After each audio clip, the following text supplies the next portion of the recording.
Chapter 661. To put it bluntly, Yunzhong was full of enemies. During the Black Tortoise incident last time, all the cultivators in Yunzhong stood against them.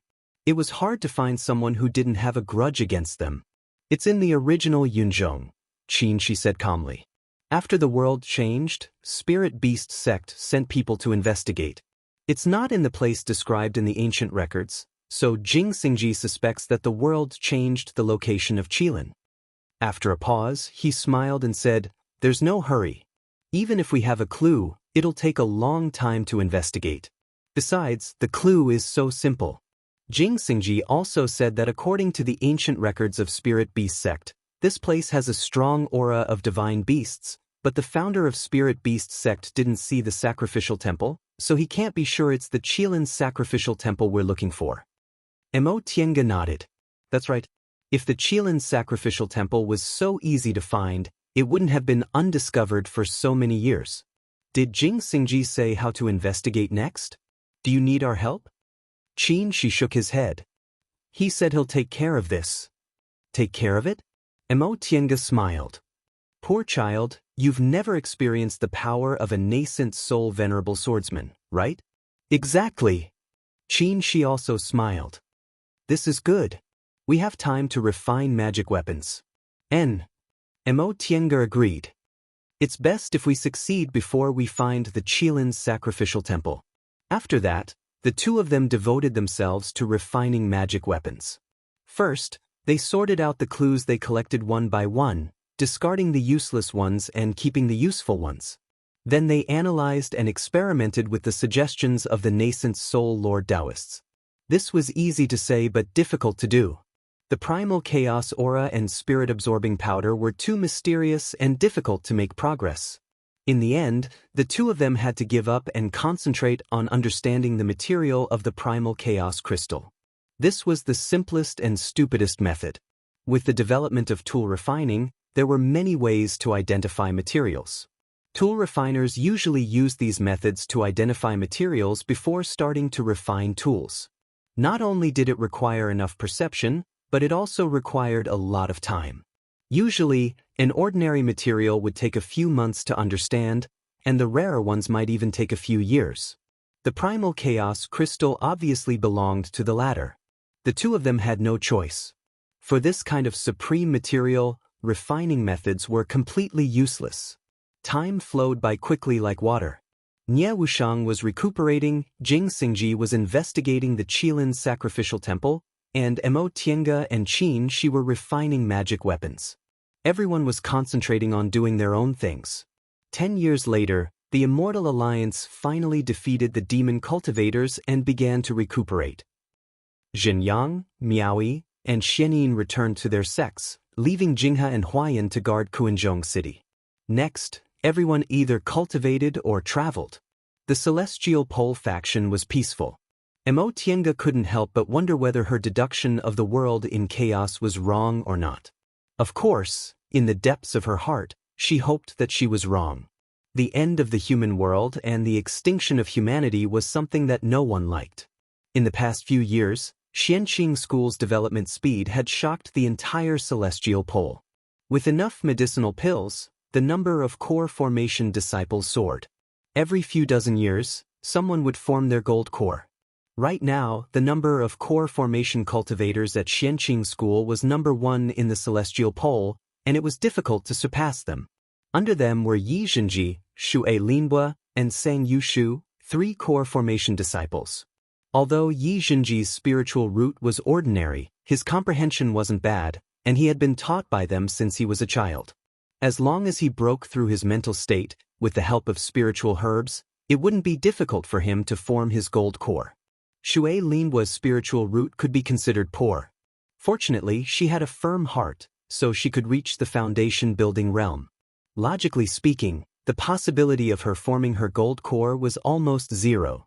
For the sake of Xue Linbua's conscientiousness in taking care of the cave for so many years, Mo Tiange used medicinal pills to help her advance to the core formation realm, which could be regarded as helping Xue Linbua and Yi Zhenji. However, her cultivation path was almost over. As for Sang Yushu, except for her poor spiritual root, She had no shortcomings in other aspects. With Qin Shi's guidance, after so many years of accumulation, forming her gold core could be said to be a matter of course. Qin Shi even thought he had a chance to enter the nascent soul realm. As for the others, Yi Wen and Shi Su, they weren't Mo Tiange's real disciples. Their strengths weren't cultivation, they just went with the flow. Xie Jingyi and Qi Yunshu had good conditions in all aspects, but they were still young. If they wanted to form their gold core, it would take at least several decades of tempering. In recent years, the most dazzling star in Xianqing school was Mo Xiaoyang, the disciple accepted by Lord Taoist Lingxi. Because Mo Tiange saved his life, he changed his surname to Mo. After being accepted as Lord Taoist Lingxi's disciple for more than 30 years, he formed his gold core at the age of 80. He was only a little later than Qin Shi and a little earlier than Mo Tiange. For a time, Mo Xiaoyang seemed to have become a genius of the new generation in Xianqing school. He was often mentioned and even compared to Mo Tiange and Qin Shi. Mo Tiange felt this wasn't a good sign. It wasn't good to blindly pursue speed in cultivation. Besides, such comments were tantamount to praising someone to death. She specifically mentioned this to Qin Shi. Qin Shi deeply agreed and found an opportunity to hint a few words to Lord Taoist Lingxi. How could Lord Taoist Lingxi not know? He said he was prepared, so the two of them didn't say anything more. In any case, Mo Xiaoyang was Lord Taoist Lingxi's disciple, so it wasn't good for them to meddle too much. Besides, they also had their own disciples. It was just that Mo Xiaoyang was brought into Xianqing school by them, so he had karma with them, so they were more concerned about him. After more than 30 years, Nie Wushang's injuries were finally completely healed, and even the hidden dangers were removed. They also had a preliminary understanding of the materials of chaos crystals and started to refine magic weapons. At this time, Jing Xingji suddenly came to visit them. After returning from Yunzhong, Jing Xingji returned to Gujin sect. In the past few decades, they only met once when Qin Shi went to Kuanzhong City. At other times, they communicated through summoning talismans. Mo Tiange was very uncomfortable to suddenly see Jing Xingji. Jing Xingji was wearing the cyan sword robe of Gujin sect's nascent soul venerable swordsman. The patterns on it were complicated and showed his nobility. His hair was tied neatly in a crown.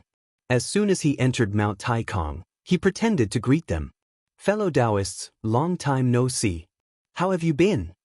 Mo Tiange simply couldn't look at Jing Xingji like this. In the end, Qin Shi was calm. He casually said, "Fellow Taoist, you're still as elegant as ever." He then welcomed Jing Xingji into his cave. Nie Wushang was stunned when she saw him. She then said rudely, "Why are you so stubborn?" Jing Xingji's face instantly darkened. Mo Tiange held back her laughter and tried to smooth things over. All right. We haven't seen each other for so many years. Let's be more friendly." "You're the first one who wants to laugh." Jing Xingji didn't appreciate it at all and glared at her fiercely. Mo Tiange spread her hands to express her innocence, but the corners of her mouth kept rising. Jing Xingji sighed again. "I have no choice. Although martial uncle Yuaning didn't say it, he doesn't like frivolous people. Alas, returning to the sect really isn't free." "You finally know you're frivolous?" Nie Wushang made sarcastic remarks on the side. Seeing that Jing Xingji's face was about to completely darken, Mo Tiange hurriedly said, "That's enough. Wushang, don't provoke him. Fellow Taoist Jing, you didn't come to bicker, did you?" "Of course not."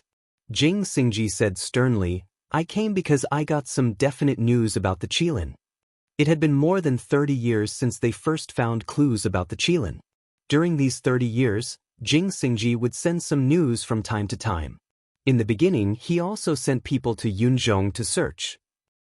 However, they weren't looking for the sacrificial temple, they were looking for the traces of the Spirit Beast sect's founder. According to the ancient records of the Spirit Beast sect, the founder once traveled the world. When he passed by a place, he obtained a spiritual beast similar to the Qilin. According to Hua Lingyun, this wasn't a real Qilin, but a descendant of a divine beast with the Qilin's bloodline. Gujian sect disciples went deep into Yunzhong and inquired about the legends of various places.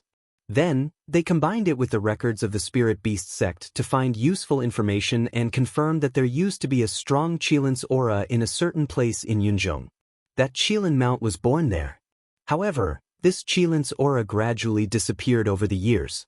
By the time the world changed, it had completely disappeared. The clues were cut off. Helpless, Jing Xingji tried to bribe Hualing Yun again. This time, he only got some fragmented information. No matter how he investigated, he couldn't find anything. Venerable swordsman Yuanying told him that the Qilin was the symbol of the Spirit Beast sect. If they wanted to find it, they would have found it long ago. It was only because they couldn't find it that Hualing Yun told him this information so bluntly. When Jing Xingji heard this, he almost carried his sword and went to the Spirit Beast sect to cause trouble. It took him a lot of effort to restrain himself. What happened next? What did you find? This time, I didn't find it. I deduced it. Jing Xingji had a complacent look on his face. With a wave of his sleeve, virtual images of maps of various continents appeared in front of the four people. Look, these are the current locations of the continents. Let's mark the four spirits' sacrificial temple on them. He flicked his finger. First, 2 gold and black dots appeared in the westernmost Fengsha city and the northern part of Yunzhong. These are the locations of the sacrificial temples that we can confirm at the moment: White Tiger and Black Tortoise. He flicked his finger again. 2 green and red dots lit up in the easternmost Fengsha city and the southern part of Yunzhong. The Azure Dragon is in the Eastern Sea, and the Vermilion Bird is in the Sea of Returning Ruins, right? Everyone nodded. They didn't understand what he meant. Jing Xingji smiled mysteriously. But have you thought about it? The Eastern Sea and the Sea of Returning Ruins might not have moved with the continents. Everyone was stunned. Mo Tiange stared at the virtual map and looked at the locations of the Eastern Sea and the Sea of Returning Ruins. She suddenly stood up in astonishment. So that's how it is. Jing Xingji held his teacup and nodded complacently. That's how it is. Mo Tiange swiped her finger. The red dot in the southern part of Yunzhong moved down and stopped at the current location of Yuanzhou. The green dot in the easternmost part of the celestial pole went all the way east. The 4 dots stopped. Although they weren't symmetrical, they were clearly divided into north, south, east, and west. See, Jing Xingji said, north, south, east, and west coincide with the Azure Dragon in the east, the Vermilion Bird in the south, the White Tiger in the west, and the Black Tortoise in the north. Qin Shi's gaze moved and stopped in the middle. Since they all coincide, how could the Qilin be an exception? It's naturally in the middle. The yellow dot moved slowly and finally stopped in the middle, Xiao Yang. After realizing this, I took the map from before the world changed and compared it with it. Take a look again. Jing Xingji turned his palm, and a map with a slightly different color slowly overlapped with the virtual map. The yellow dot representing the Qilin appeared in the western part of the clouds. See? Jing Xingji smiled. This is the location where the founder of Spirit Beast sect obtained the Qilin. So that's how it is. Mo Tiange sat back down and calmed herself down. So, the Qilin is in the current Xiaoyang. Yes, but also no. Jing Xingji withdrew the virtual map and drank slowly for a while. After enjoying the feeling of being a master enough, he said, Look, the White Tiger and the Black Tortoise on the continent have all moved with the continent. The Azure Dragon and the Vermilion Bird haven't moved because they're actually on the sea. What about the Qilin? Look at the map.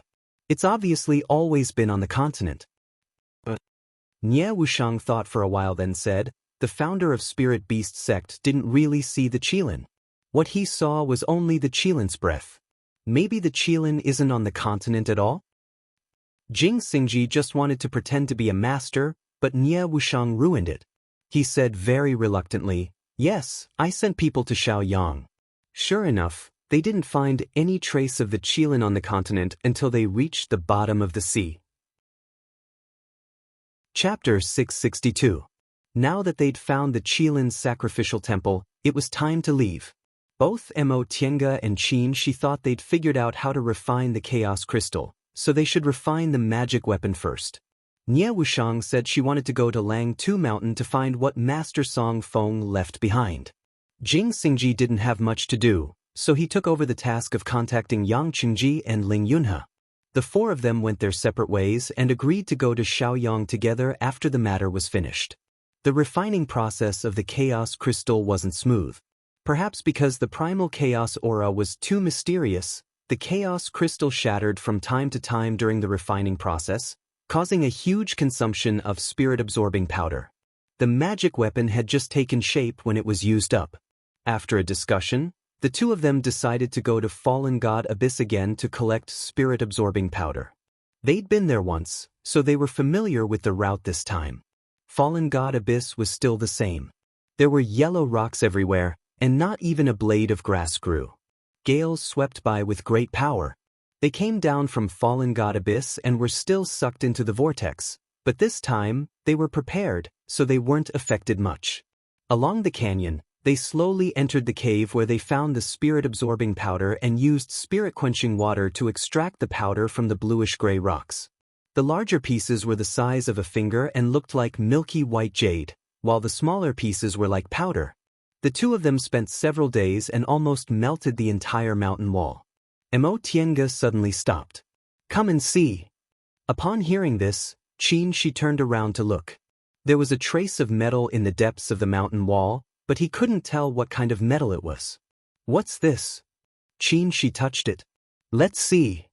Mo Tiange entered the virtual sky world, took out a large bucket of spirit-quenching water, and poured it on the stone wall without hesitation. Under the effect of the spirit-quenching water, all the spirit-absorbing powder was collected into their bags. Finally, a round object fell down. This object was about 3 feet in diameter and was dark in color. One side was a round frame, the other side was slightly bulging like a turtle shell, and the bottom was a twig-like base. She turned it over, brushed off the dust on it, and saw that the bulging side was engraved with extremely complicated patterns. Mo Tiange stared at them for a while. She felt these patterns were extremely profound and seemed to contain endless changes. Yin and Yang, the 5 elements, life and death, and even the myriad of the mortal world, innumerable karma. "Tiange!" A heavy shout rang in her ears, causing her to wake up with a start. "What's going on?" She asked. Mo Tiange touched her chest with lingering fear and said, "This thing is terrible. It definitely doesn't belong to our world." "Oh." She took a careful look. Although he also felt it was mysterious, his feelings weren't as deep as hers. Mo Tiange pointed at the patterns and explained, "Look, these patterns contain Yin and Yang, the 5 elements, karma, the world of mortals, and even the 6 paths of reincarnation." As she explained them one by one, She's expression became more and more solemn. "It's actually so mysterious? You don't know much about formations, so your understanding isn't as deep as mine. I'm sure that even in the ancient times, there wouldn't be such a mysterious item. It must be an item of immortals or even gods." Mo Tiange's tone was resolute and decisive. Her formations were inherited from the Xuanji formation book and Mo Yaoqing. Both of them were the peak of formations in the present world. There were also many books from the distant past era and even the virtual sky world. It could be said that she was the person who had the most understanding of ancient formations in the present world. She was sure that these patterns weren't the work of cultivators. At the very least, they were an item of immortals. She recalled the legend of the fallen god Abyss and said in a low voice, 2 deities fought in the westernmost area. One of them hacked down with his sword and formed the fallen god Abyss. I'm afraid the deities in the westernmost legend weren't cultivators but real immortals. As long as humans don't go extinct, the things that happened in the past will be passed down to the world through all kinds of legends. Mo Tiange stared at the things on the ground for a long time and said, "Look, doesn't this look like a mirror?" She nodded and suddenly smiled. "It's just a bit too big. This is clearly a hand mirror. How big would a person have to be to use such a mirror?" Mo Tiange smiled. Since it's a magic weapon, it can naturally be as big as one wants. This mirror must have been damaged during the fight, so it maintained its size during the fight. She naturally knew this, but he was just joking. After joking, he muttered, "It seems that the fallen god Abyss is really the battlefield of 2 immortals. The so-called spirit-sucking powder is actually the material of this magic weapon. No wonder we couldn't find spirit-sucking powder even after searching through ancient books and records. It turns out it's from an immortal's magic weapon. As she spoke, Emotienga's imagination ran wild. Since this is the place where immortals fought, could there be other treasures? Quick, let's go look for them. She pulled Qin Shi and wanted to dig 3 feet into the ground. Qin Shi laughed. What do you think an immortal's magic weapon is? Is it everywhere? Just look for it. It's not like we'll lose anything. All right. It was indeed a pity to let go of this opportunity. The fallen god abyss was full of strange gales, and they couldn't use their divine sense to the fullest. Apart from digging 3 feet into the ground, there seemed to be no other way. Emotienga simply released the 4 spiritual beasts and the stone from the virtual sky world. Dig! The 4 spiritual beasts all had different expressions when they heard that. Xiaofeng reacted quickly and immediately said, "Then I'll go over there." Xiaofan answered obediently, "Oh, then where should I dig?" Fei Fei's expression darkened. He looked at Xiaofeng and then at Xiaofan, but in the end he restrained himself and said, "Stone, let's go." Since the spiritual beasts transformed one after another, he had lost his unique overlord status. Fortunately, he had Stone. No matter what he did, Stone would always be his staunchest supporter. Xiaohua said, "Master, I can't do this kind of thing. Why don't you let me follow you?" Its black eyes moved back and forth with a pleading look on its face. Emotienga's eyebrows twitched and she said, "Follow Xiaofeng. Remember, listen to Xiaofeng." Oh. Xiaohua's expression darkened. While she wasn't paying attention, it rolled its eyes at Xiaofeng and said, "Let's go." Xiaofeng smiled and pretended not to see it. She led Xiaohua away, but when she turned around, her hands were clenched. How could Emotienga not know about the turbulent undercurrents among spiritual beasts? Xiaohua liked to play, but Xiaofeng always disciplined it. Therefore, after Xiaofeng transformed into a human being in the 8th rank, Xiaohua would trip her up from time to time. Unfortunately, her level was too low, so she couldn't play against Xiaofeng. It was foreseeable that when she came back later, she would cry and complain again. "Xiaofan, follow us." In comparison, Xiaofan was an obedient child who did what she said. The 2 of them and 4 spiritual beasts, no, 5 of them. They scraped the ground of all the places they could go in the fallen god abyss, but they didn't find any magic weapons. They only found some traces of fights of magical powers. "Tienga, don't you think something's wrong?" Emotienga didn't understand what he meant. "Am I? What's wrong?" Qin Shi thought for a while, then shook his head. "Maybe it's just an illusion. I always feel that this place is too clean. Except for this magic weapon embedded in the mountain wall, there's nothing else left." "Do you mean someone else came here?" "It's hard to say." Qin Shi couldn't figure it out, so he didn't mention it. "Forget it. Even if there was, we can't trace it. Let's go back." They recalled all the spiritual beasts into the virtual sky world and set off for Xianqing School. A few days ago, Nie Wushang came back from Mount Lang Tuesday. She said she had a great harvest and wanted to enter closed-door meditation to prepare some life-saving techniques. Yang Qingji and Ling Yunhe just got in touch and said they would come back after some time. This just happened to give them time to refine their magic treasures.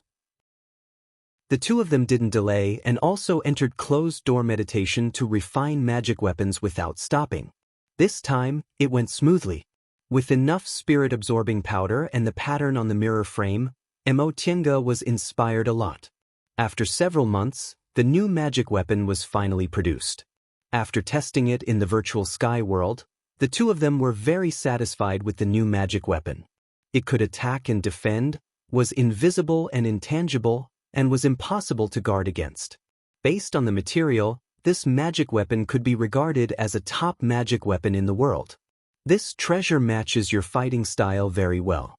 With this treasure, your strength won't be inferior to mine. Qin Shi put the magic weapon named Chaotic Heavenly Transformation Box in her hand.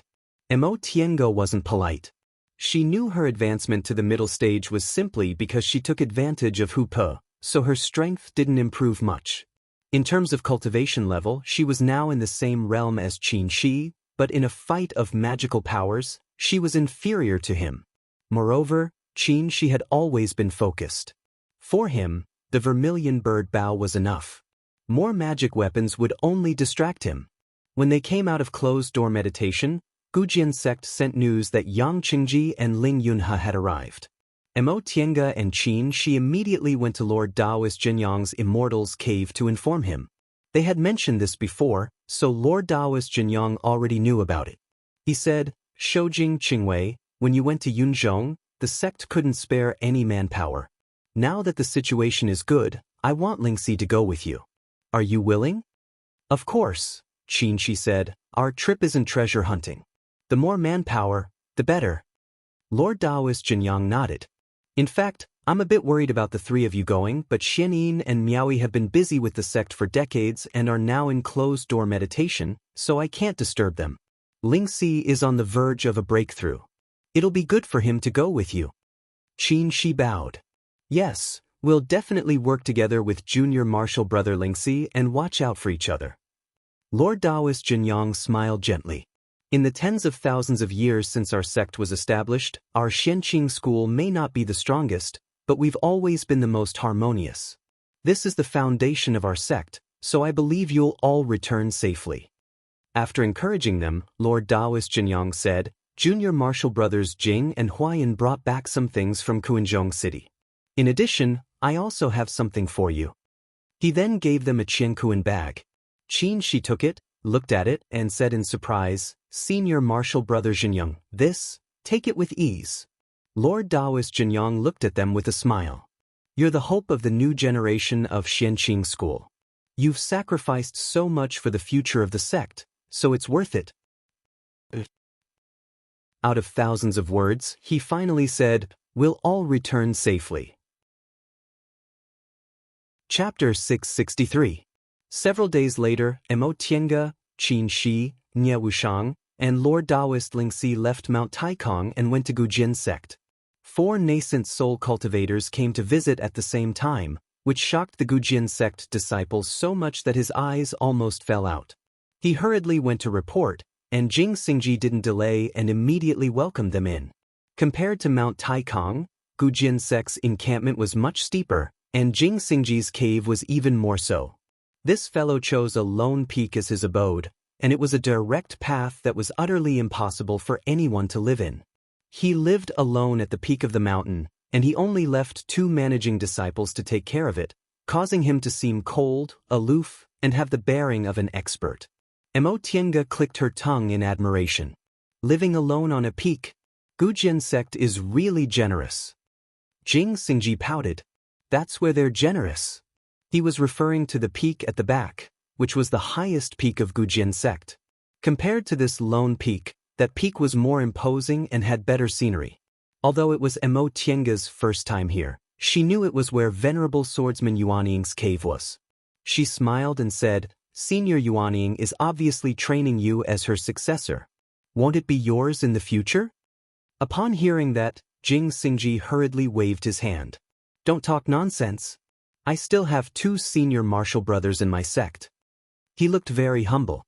Mo Tiange and Nie Wushang rolled their eyes. Qin Shi couldn't help but smile. "Fellow Taoist Jing, when did you become so cautious?" "I've always been cautious, okay?" Jing Xingji also rolled his eyes. In fact, before he left Gujian sect, he had always been cautious in the sect. People from Venerable Swordsman Fuling's sect were always watching him. If he wasn't cautious, he would be caught. It was just that he had a cynical nature, so after leaving Gujian sect, he inevitably became a bit dissolute. When they entered the cave, Ling Yunhe and Yang Qingji were already waiting for them. They greeted each other and sat down. They hadn't seen each other for dozens of years, but both of them had advanced to the middle stage. Mo Tiange looked them up and down. Yang Qingji was as silent as ever and couldn't see anything. Ling Yunhe looked less gloomy, seeming to have been living well these years.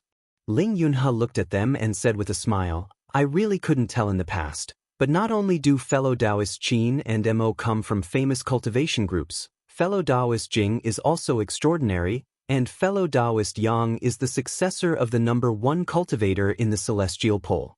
What's wrong with you cultivators of the Celestial Pole?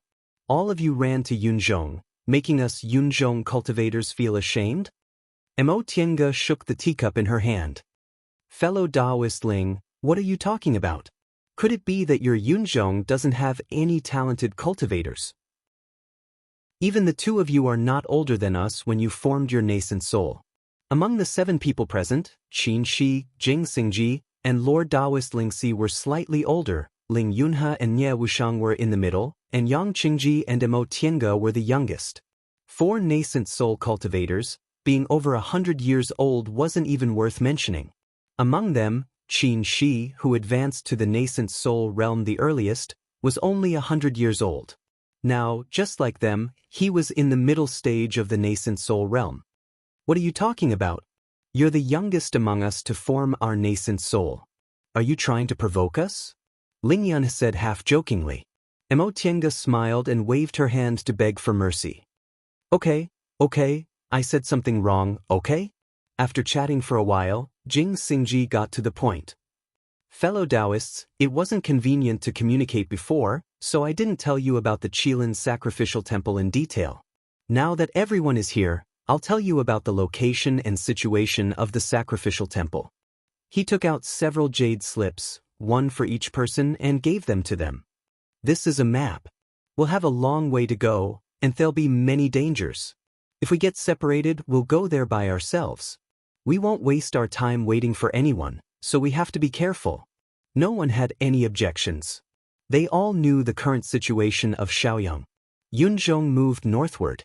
Shaoyang was surrounded by a vast sea, and the north was connected to the former South Sea of the Celestial Pole, which was extremely dangerous.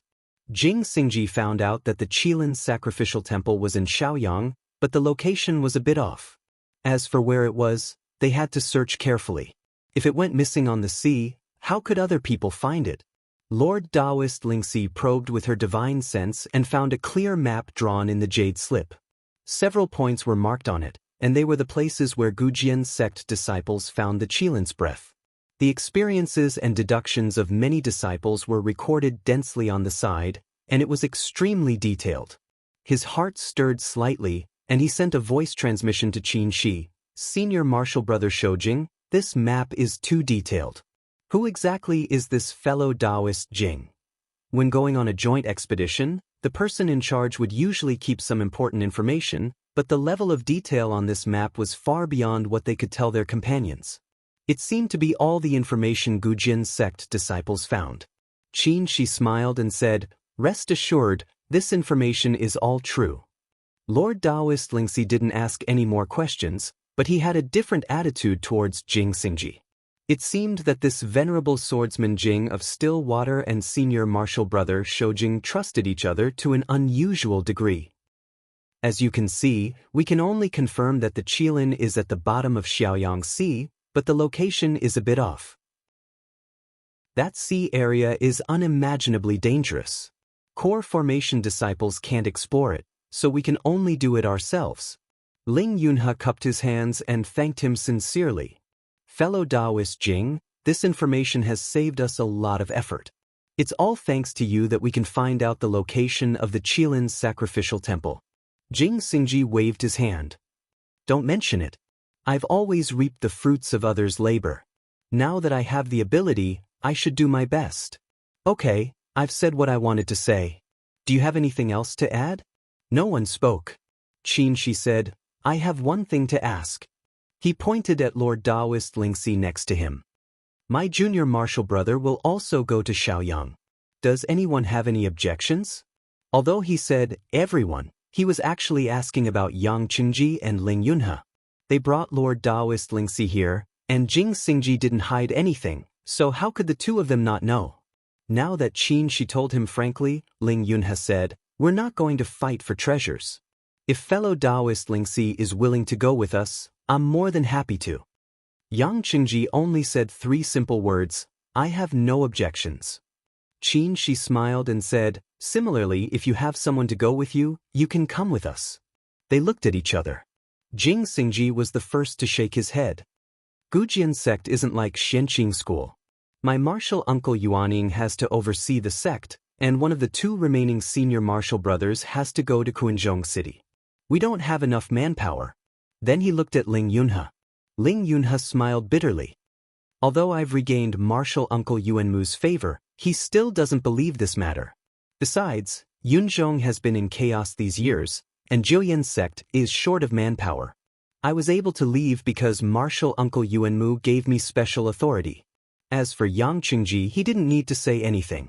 Does this guy have other friends? Then it's settled. As the host, Jing Xingji made the decision. If there's nothing else, we'll leave tomorrow. No one had any objections. They were already prepared to meet here. The next day, before leaving, Jing Xingji went to bid farewell to Venerable Swordsman Yuaning, and Emo Tienge and the others also greeted him. Venerable Swordsman Yuaning didn't say much. It was impossible for Jing Xingji to hide this from him. He already said what he should say and do, so he just said a few words and told the disciples to send them off. After leaving Gujian sect, Ling Yunhe sighed. In the past, the cultivators of Yunzhong always thought Yunzhong was ranked first. The outer seas, whether it was Yuanzhou, Shaoyang, or the celestial pole across the ocean, they couldn't compare to Yunzhong. Now that I think about it, they were really ignorant and arrogant. The celestial pole has geniuses like you and a senior like Venerable Swordsman Yuani. Even if they don't have enough people, they're not worse than Yunzhong. Emo Tienge joked. Fellow Taoist Ling, when you went to Xianqing school, why didn't you sigh like this? Is Xianqing school not as good as Gujian sect? Ling Yunhe shook his head with a smile. No. Xianqing school is indeed powerful and only lacks in number of nascent soul cultivators compared to Jiuyan sect. However, Xianqing school's cultivators have never exceeded what I've seen. As for Gujian sect, fellow Taoist Jing Sr. is completely different from the cultivators of Yunzhong. Jing Xingji was curious. May I know what's different about martial uncle Yuaning?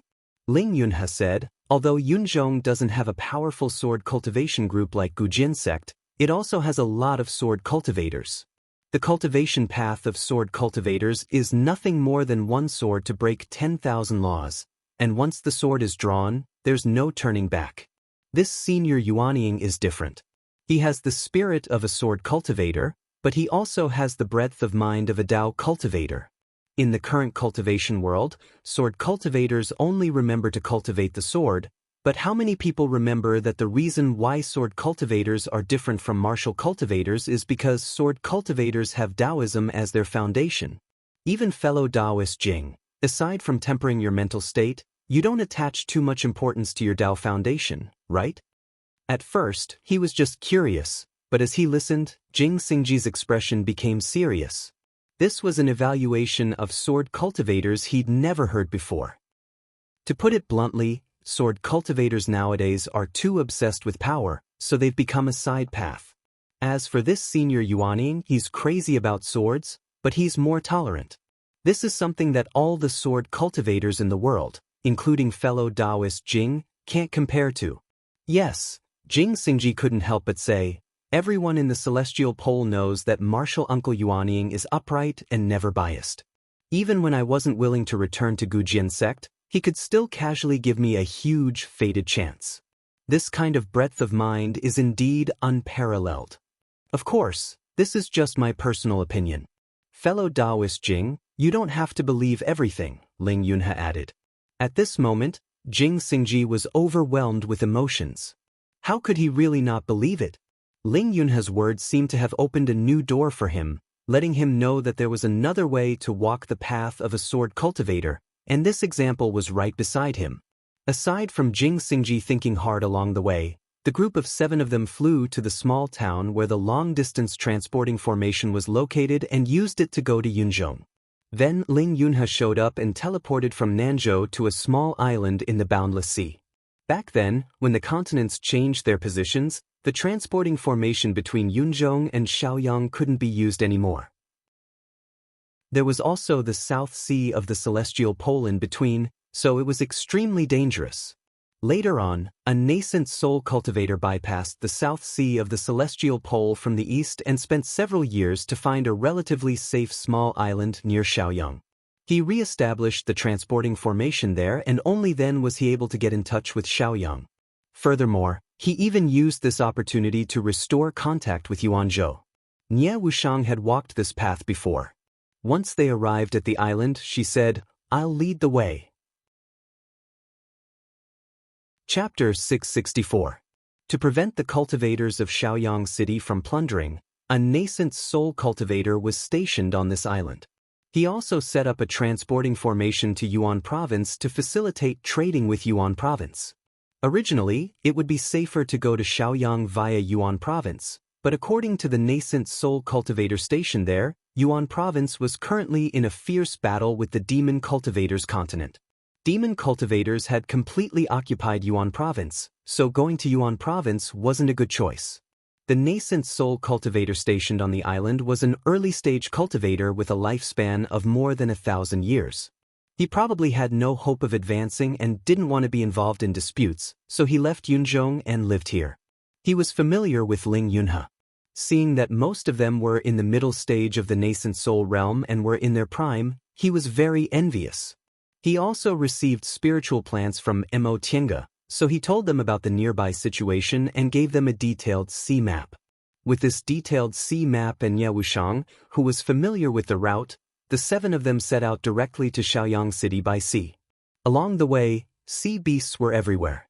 Most of them were in the 6th or 7th rank, and there were also some in the 8th or 9th rank, but they just stayed far away when they saw them. Mo Tienge looked at the numerous sea beasts under her feet and couldn't help but say, "If we build a beast-hunting island here, it might not be inferior to one-leaf island." Fellow Taoist Mo is right. Ling Yunhe nodded in agreement. However, building an island here is too difficult and can't be completed in a short time. One-leaf island had to operate for more than 100,000 years to reach its current scale. Moreover, it had to be backed by the continent to have something to rely on.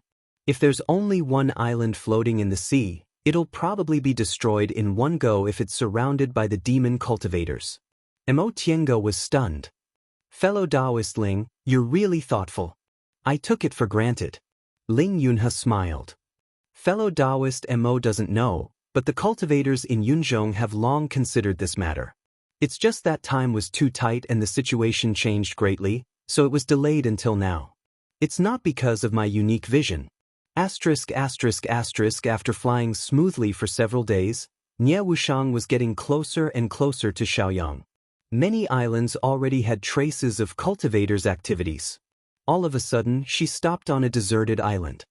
Fellow Taoist Nie, is there a problem? Qin, she asked. Nie Wushang shook her head and said, there are so many nascent soul cultivators in our group. If we enter the range of Shaoyang's 3 islands, it'll inevitably cause a commotion. Moreover, the Qilance aura appears at the periphery of Owl Sun, so it's best to stop here. Mo Tienge took out the map and compared it with the map. Their current location was very close to one of the points, so she said, what Wushang said is reasonable. We don't need to go any further. Since they said so, the others didn't have any objections. They all took out the maps to study. The disciples of Gujin's sect always found 3 points. Each of these 3 points was a sea area, and they were quite far away from each other.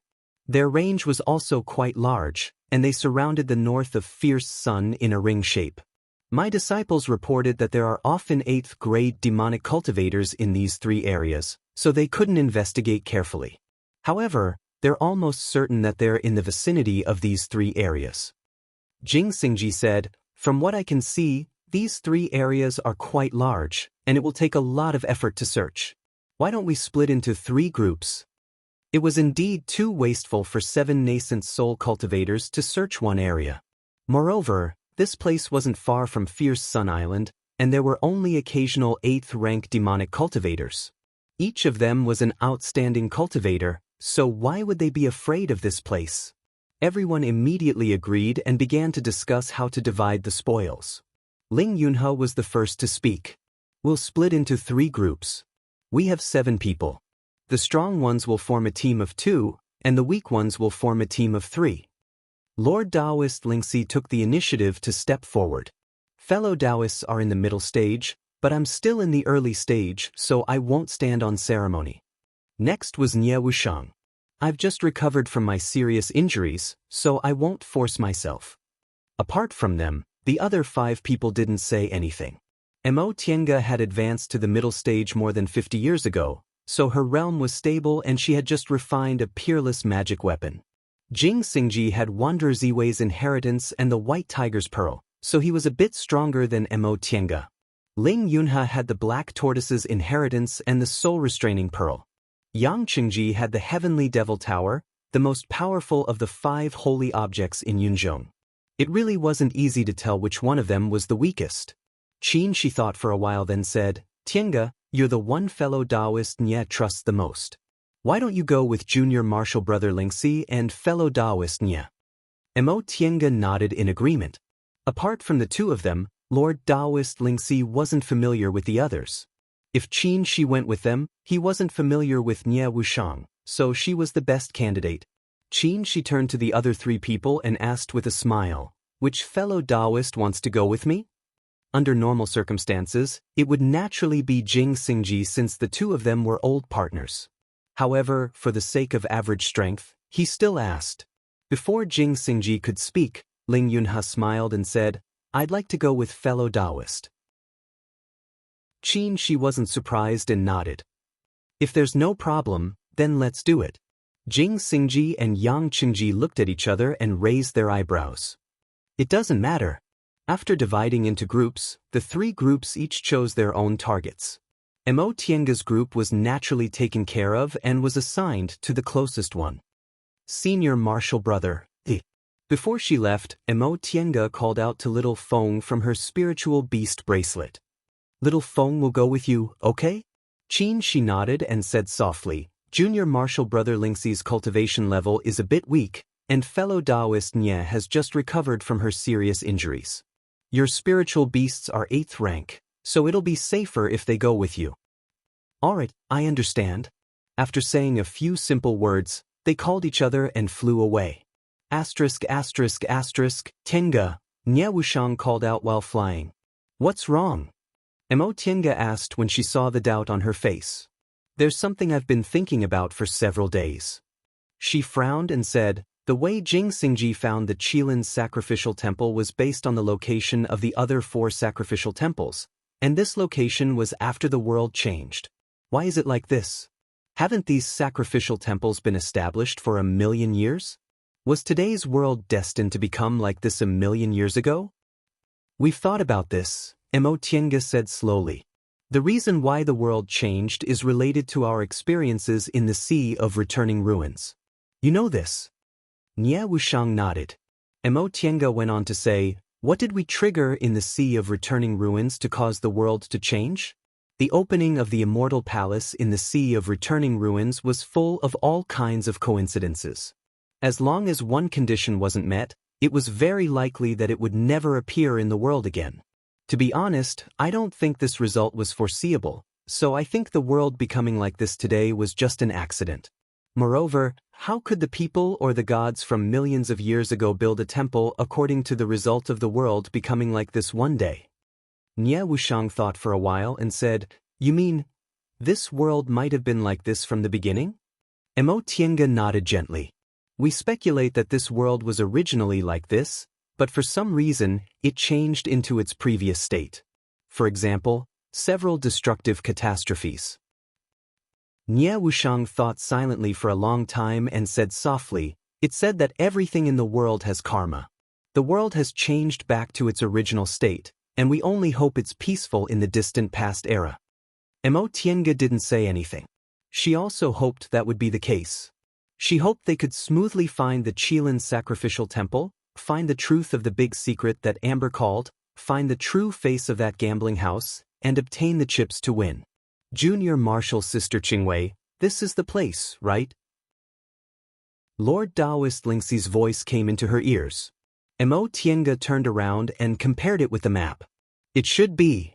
This place was a relatively calm sea area, not far from the 3 islands of Shaoyang, so there weren't many sea beasts. Just now, they sensed an 8th-rank beast cultivator nearby, but when it discovered them, it also fled far away. Speaking of which, cultivators of Shaoyang were really strange existences. Whether it was Yunzhong, the Celestial Pole, or Yuan Province, if cultivators from the 3 continents lived in a place like Shaoyang, they would definitely do their best to catch beasts for their cultivation. But cultivators of Shaoyang didn't. They seemed to be accustomed to plundering for a living, and they would rather go to Yuan Province to rob than to catch beasts in the sea. As a result, the environment around the 3 islands of Shaoyang was still the same as before, and the number of sea beasts didn't decrease at all.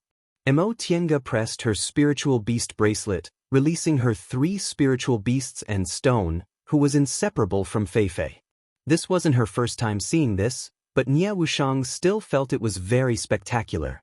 She clicked her tongue and praised, "Look at your posture. You're already very impressive even without fighting.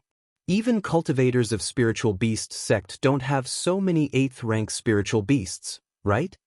The cultivation technique cultivated by cultivators of spiritual beast sect was very special. Their natal spiritual beasts were always at the same cultivation level as their cultivators. When their cultivation level reached a high level, they could fight 2 against 1, which was quite advantageous.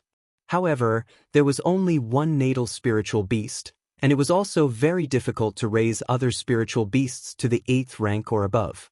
Even Hua Lingyun, the head of spiritual beast sect, only had 2 spiritual beasts above the 8th rank. "Wow, the sea!" Xiaofan was the first to call out. Soon after, it looked at Mo Tienga with a longing gaze. "Master, can I go down?" Mo Tienga said, "Yes, I want you to go down. There's a Qilin's breath leaking out of this sea area. Go down and look for it." Xiaofan didn't say a word of nonsense. It suddenly revealed its true form, turned into a blue sea dragon, and jumped into the water. "You guys too," Mo Tienga said to the other 2 spiritual beasts. Feifei curled its lips and didn't bother to ask anything. It just patted Stone's head and said, "Stone, let's go." Xiaohua was a bit scared. "Master, let me do something else. Can I not go down?" She was a fire attribute spiritual beast, so she had a natural fear of the sea. "Okay." Mo Tienga pointed at her feet. "You stay here to support Xiaofan and Feifei." But Xiaohua agreed without having to go down to the sea. After arranging several spiritual beasts, Mo Tienga turned around and called out, "Senior Martial Brother Lingxi, should we go down and look for them?" Lord Taoist Lingxi stretched out his finger and flicked it. A verdant lotus leaf appeared in front of him. It immediately turned into a green aura and wrapped his whole body. "I'll go first. Junior Martial Sister and fellow Taoist Nye, be careful." After he finished speaking, he dove into the sea. "Wushang, let's go too." The 2 of them used their respective methods and dove into the sea. Chapter 665. He sank about 1,000 feet into the sea, and indeed, he could feel the weak aura of a Qilin. Mo Tienga stopped, closed her eyes, and put her palms together, silently operating her cultivation technique. Spiritual energy flowed out of his dantian, followed by the Qilin's breath. When the Qilin's breath filled his entire body, the aura of his kind around him became clearer.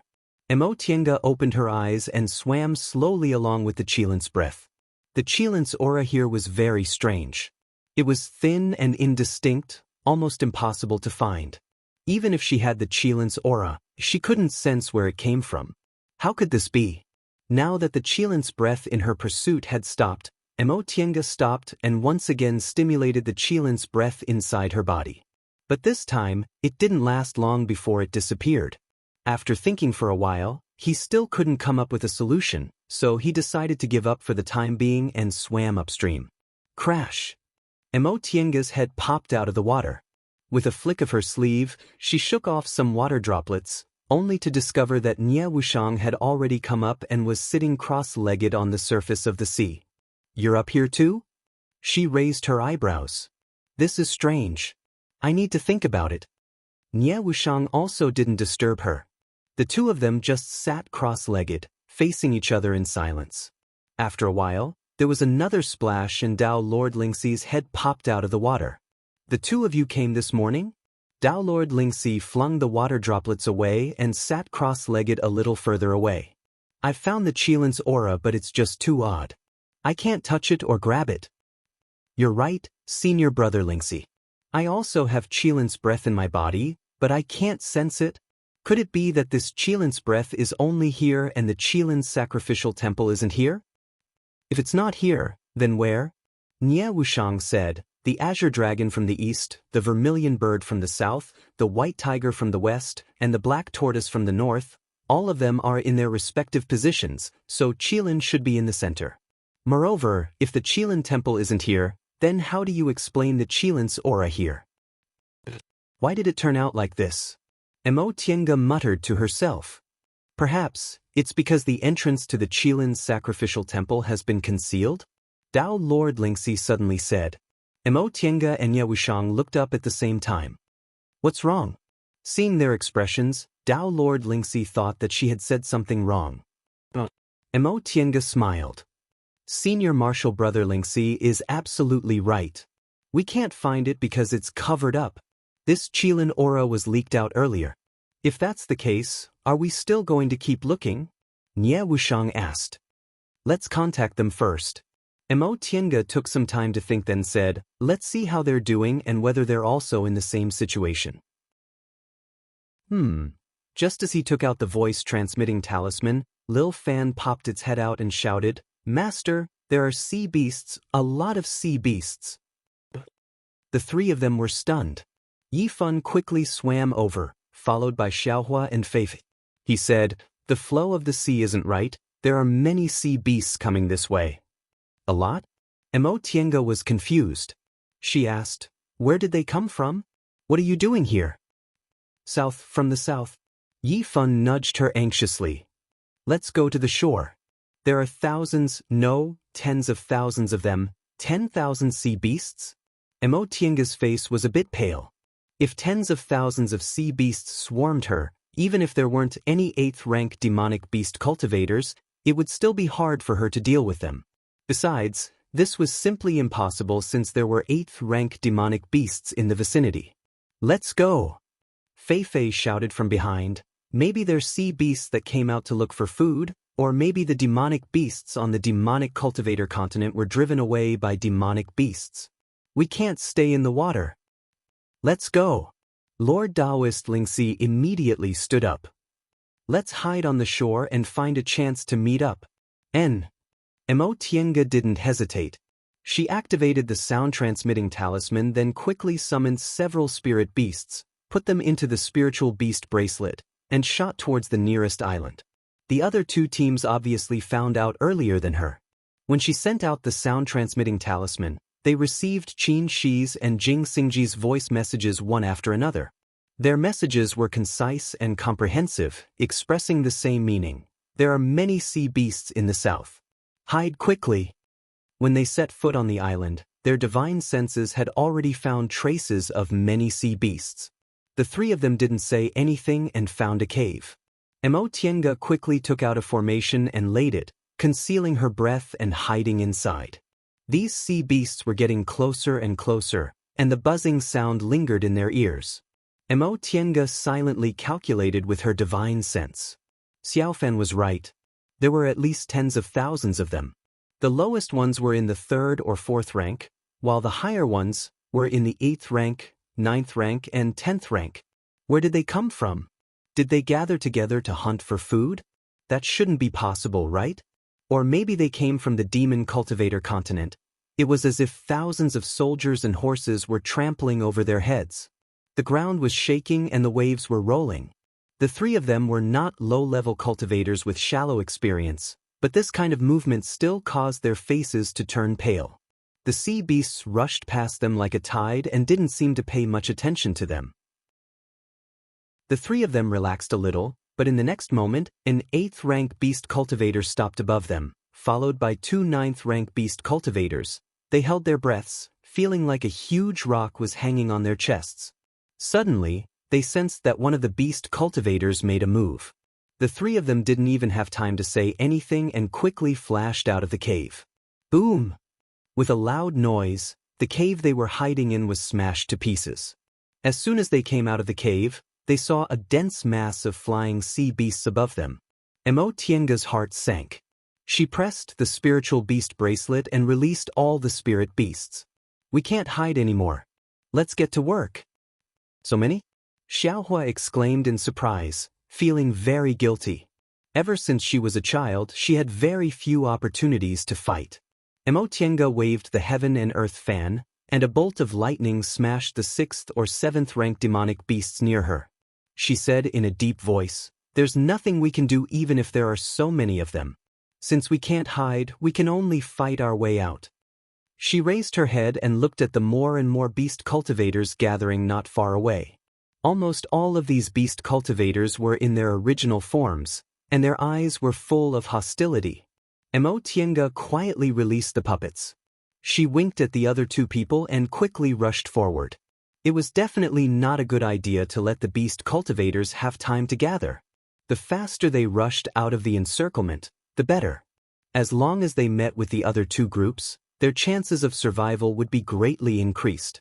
Seeing them rushing over, these beast cultivators were even more disgusted, but some were excited. They slightly changed their formation and assumed a fighting posture. They were actually beast cultivators who knew how to fight in groups. Nie Wushang's Devil Cloud was the first to be ready. She still had the habit of being a martial cultivator. She threw a heavy punch, and the Devil Cloud quickly attacked the beast cultivators. At the same time, Lord Taoist Lingxi waved her hand. Countless green flashed in the air and spread into a big green net. This big net gathered and suddenly turned into a towering ancient tree with a desolate ancient aura and endless vitality. In the face of them taking the initiative to attack, the demonic cultivators were on high alert, and they resisted the attacks of the demonic cultivators. Mo Tienga saw a 10th rank beast cultivator among them. He hadn't made a move yet and just watched coldly from the side. The other beast cultivators were in their original forms, but he was in his human form. His dark and thin appearance looked very familiar. When she saw the pair of wings on his back, Mo Tienga shivered and cried out involuntarily, "It's you!" The dark and thin beast cultivator's eyes were fixed on her, and his eyes narrowed ruthlessly. "So it's you. I didn't expect to see you again after we parted that year." He spoke in an unfamiliar human language with a strange accent. Surprisingly, he was the black beast cultivator who escaped from the returning ruins sea with them. When the returning ruins sea collapsed, 3 beast cultivators, black, white, and blue, escaped together. Mo Tienga and Yang Qingji triggered the nascent soul heavenly tribulation, but they triggered the transformation heavenly tribulation. After the heavenly tribulation, wind and rain intertwined, and the world changed. Yang Qingji escaped from the sea, and Mo Tienga, Qin Shi, and Jing Xingji went to Yuan province. The 3 beast cultivators were nowhere to be seen. It turned out they had become the leaders of the beast cultivators in the sea. Nie Wushang and Lord Taoist Lingxi looked at them in surprise. Nie Wushang said, "Tienga, how do you know this beast cultivator?" Mo Tienga waved her hand, indicating that they would talk later. She raised her voice and said, "So it's fellow Taoist Old Black. Fellow Taoist escaped after we parted in the returning ruins sea. Congratulations." The dark and thin beast cultivator laughed and said, "I have to thank you. If it weren't for you, we would have been trapped in the ice palace for the rest of our lives. How could we have left? How could we have the glory we have today? I wouldn't dare. It was just a coincidence." Mo Tienga paused for a moment, then raised her voice and asked, "Fellow Taoist Old Black, may I ask why you're doing this?" The dark and thin beast cultivator looked at her and said indifferently, "I'm afraid it's not convenient for you to know." His refusal was stiff and his eyes were ruthless, as if he wanted to attack her at any time. Mo Tienga didn't want to fight him right away. With so many beast cultivators, wouldn't she die of exhaustion? "You're right. It's useless for us to know about beast cultivators." The dark and thin beast cultivator narrowed his eyes. "This is the territory of beast cultivators. Why did you come here?" Mo Tienga paused for a moment, then said, "Fellow Taoist, you're wrong. The sea is the habitat of sea beasts like you, but there are also humans living on the island. How could it be the territory of beast cultivators?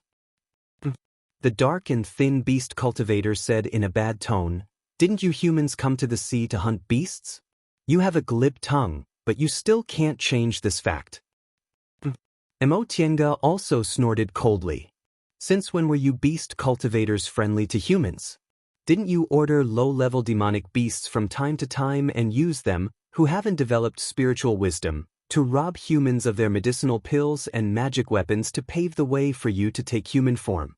You beast cultivators weren't good at bickering."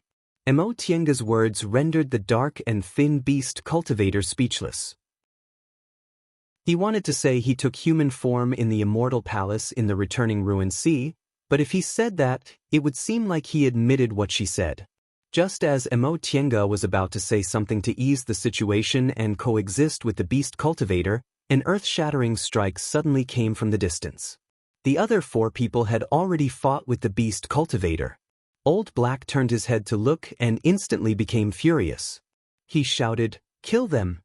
The beast cultivators around him responded in unison. They rubbed their fists and were about to pounce on Old Black. Emotienga groaned inwardly, but she had no choice but to shout, "Go!" Chapter 666. 3 people, 3 spirit beasts, and a puppet could barely be regarded as 7 nascent soul cultivators. As for the stone, Emotienga had already ignored it. Although the stone couldn't be affected by spells, it hadn't taken a human form, and it might never take a human form, so it was impossible for it to hurt these beast cultivators. On the other hand, after Lao He gave the order to kill, he glanced coldly at them, and then he led the demon cultivators away without any reluctance to leave. The low-grade sea beasts that dashed past in the surroundings didn't intend to stay either, and they flew forward as if they were nothing. More than a dozen beast cultivators were left behind, confronting them with swords drawn. Nie Wusheng was the first to attack. She combined the 2 from a martial cultivator to a devil cultivator, and her fighting style was direct and fierce. The color of the devil cloud around her became darker and darker, like a drop of ink, and she rushed toward the beast cultivators. Boom, boom, boom. Every punch carried the power to crack rocks and mountains, as well as a strange corrosive aura. The several beast cultivators who rushed in front were caught off guard and hit by her. They flew far away like kites with broken strings. Seeing this scene, the beast cultivators who didn't take them seriously became a little nervous. At the same time, 2 9th rank and 1 8th rank flew out, intending to surround Nie Wusheng. Emotienga snorted and waved the heaven and earth fan. With a roar, an azure dragon appeared, spewing golden lightning, and pounced on one of the 9th rank beast cultivators, throwing him far away from Nie Wusheng. The appearance of the azure dragon shocked the beast cultivator. Divine Sovereign? This is the breath of a divine sovereign. All the beast cultivators were panic-stricken. How could this human have the breath of a divine sovereign? Divine sovereigns had already disappeared in the human world. Could it be like what the Chilants in the Shumi Sea said, that the descendants of divine sovereigns had appeared? But what did this have to do with human cultivators? Or did her magic weapon come from killing divine sovereigns? Before they could figure it out, they suddenly saw the seawater around the small island boil and rush to the other side. At this time, Yi Fun was in his human form. He was a young man with a calm face. His blue and gray clothes were fluttering in the fierce sea breeze.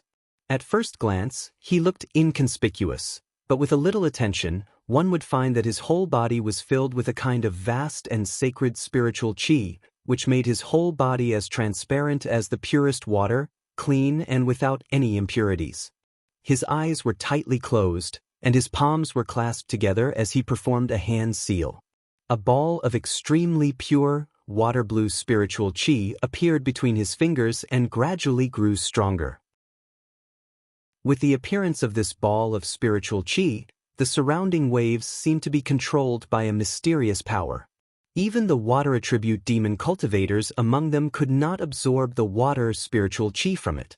When the spiritual qi had increased to a certain level, he opened his eyes and pointed a finger. A shadow that was the combination of a turtle and a snake suddenly appeared. It glanced coldly at the crowd of demon cultivators, and in an instant, a huge wave that was hundreds of feet high rose from the sea and slammed down on them. Crash! A huge force came crashing down, and most of the beast cultivators were so shocked that they forgot to move and were knocked to the ground. However, it had not been long since Xiaofan advanced, so the black tortoise shadow she summoned wasn't very powerful. Moreover, it was shared equally by the crowd of demon cultivators, so it only made them uncomfortable for a while. However, the appearance of the black tortoise shadow made these demon cultivators go crazy. Black Tortoise Divine Sovereign. That's the Black Tortoise Divine Sovereign. A demon cultivator shouted. You're surprised just like that? Fei Fei snorted and revealed his true form. He was the first among the few spirit beasts to obtain a divine beast's aura. Moreover, what he obtained was a spirit beast's true form. He deliberately released it, and the white tiger's aura that surged all over his body was incomparably strong. Fei Fei was shrouded in golden light. In an instant, a white tiger shadow descended and overlapped with his true form. Ha! With a shout, the white tiger shadow became clearer and clearer, and the white tiger's aura also became stronger and stronger. Suddenly, he flew forward, his 4 feet flat on the ground, and left a series of white tiger footprints in the air. With the white tiger shadow around him, Fei Fei was like a copperhead with iron arms. He crashed into everything in his way without holding back. The demon cultivators with slightly lower cultivation were all sent flying by him. Although he was the last to advance to the 8th rank, his strength grew the fastest after he advanced to the 8th rank. At that moment, Xiaohua also revealed her true form. The vermilion bird's flames gushed out and burned. Compared to Xiaofan and Fei Fei who obtained the divine beast's aura directly, Xiaohua was a bit weaker.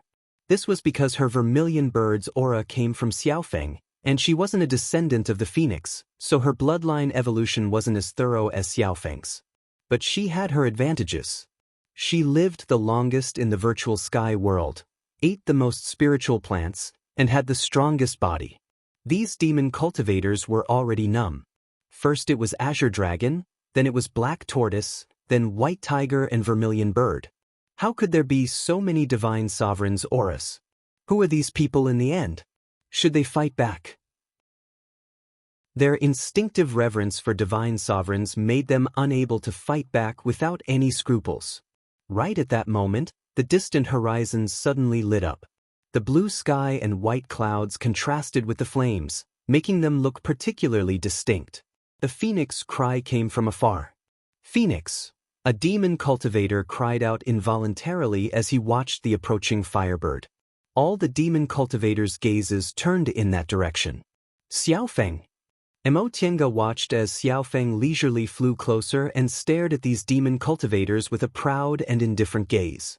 Although she was only in the 8th rank and among these demon cultivators, 9th rank demon cultivators weren't rare. Under her gaze, the demon cultivators couldn't help but look at her in awe. After a moment of silence, a demon cultivator summoned his courage and asked, "May I ask if you're Lord Divine Sovereign?" With flames dancing around her, Xiaofeng's entire body was filled with a noble and sacred aura. She answered faintly, "I'm a descendant of a divine sovereign." Divine sovereign. It's really a divine sovereign. The demon cultivators instantly became restless. Calm down. Calm down. Some demon cultivators shouted, "There are descendants of divine sovereigns in this world. What's so strange about that? If they're really divine sovereigns, why would they be with humans and become enemies with us demon cultivators? Divine sovereigns are ours, not humans." Upon hearing this, the commotion among the demon cultivators quickly subsided, and they began to whisper to each other. But this kind of aura, why isn't it a divine sovereign? We demon cultivators have a natural instinct.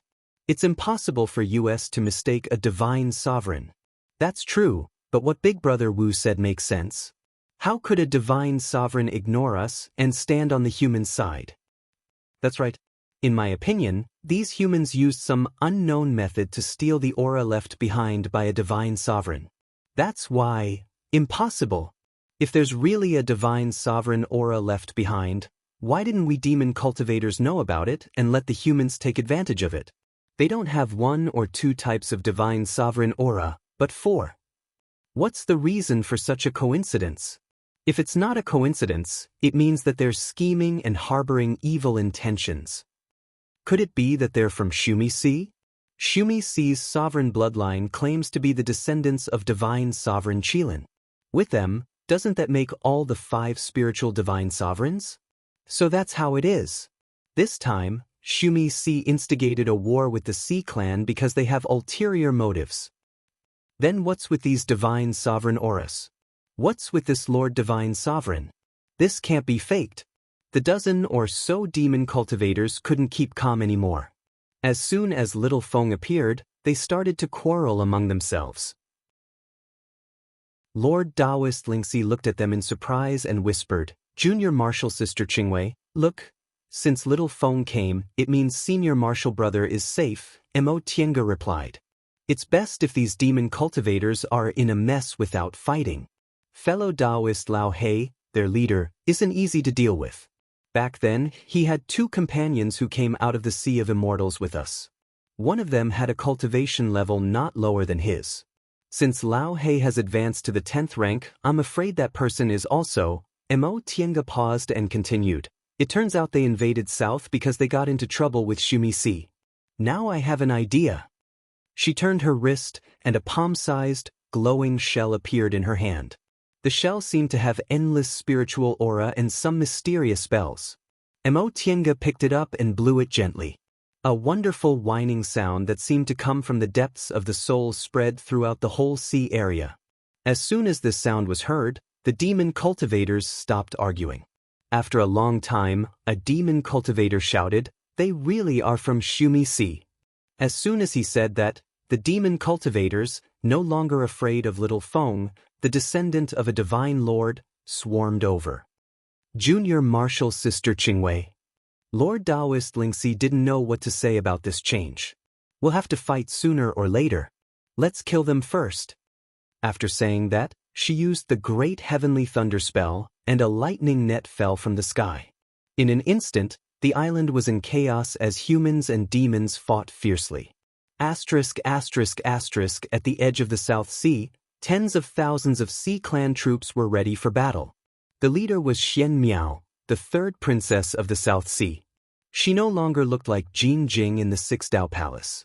She was a 17 or 18-year-old girl wearing a blue palace dress and a Qilin horn on her forehead. She looked mysterious, noble, and aloof. Not far from her were Xian Ri and Xian Yu, and behind her were Jie and An Chi. Jing Hu, Jing Tao, and other 10th-rank demon cultivators were further away, commanding the Sea clan troops. Report. From afar, an 8th-rank demon cultivator flew over and knelt on one knee in front of Xian Miao. "Third princess, the returning Ruin Sea's army is 1 day away."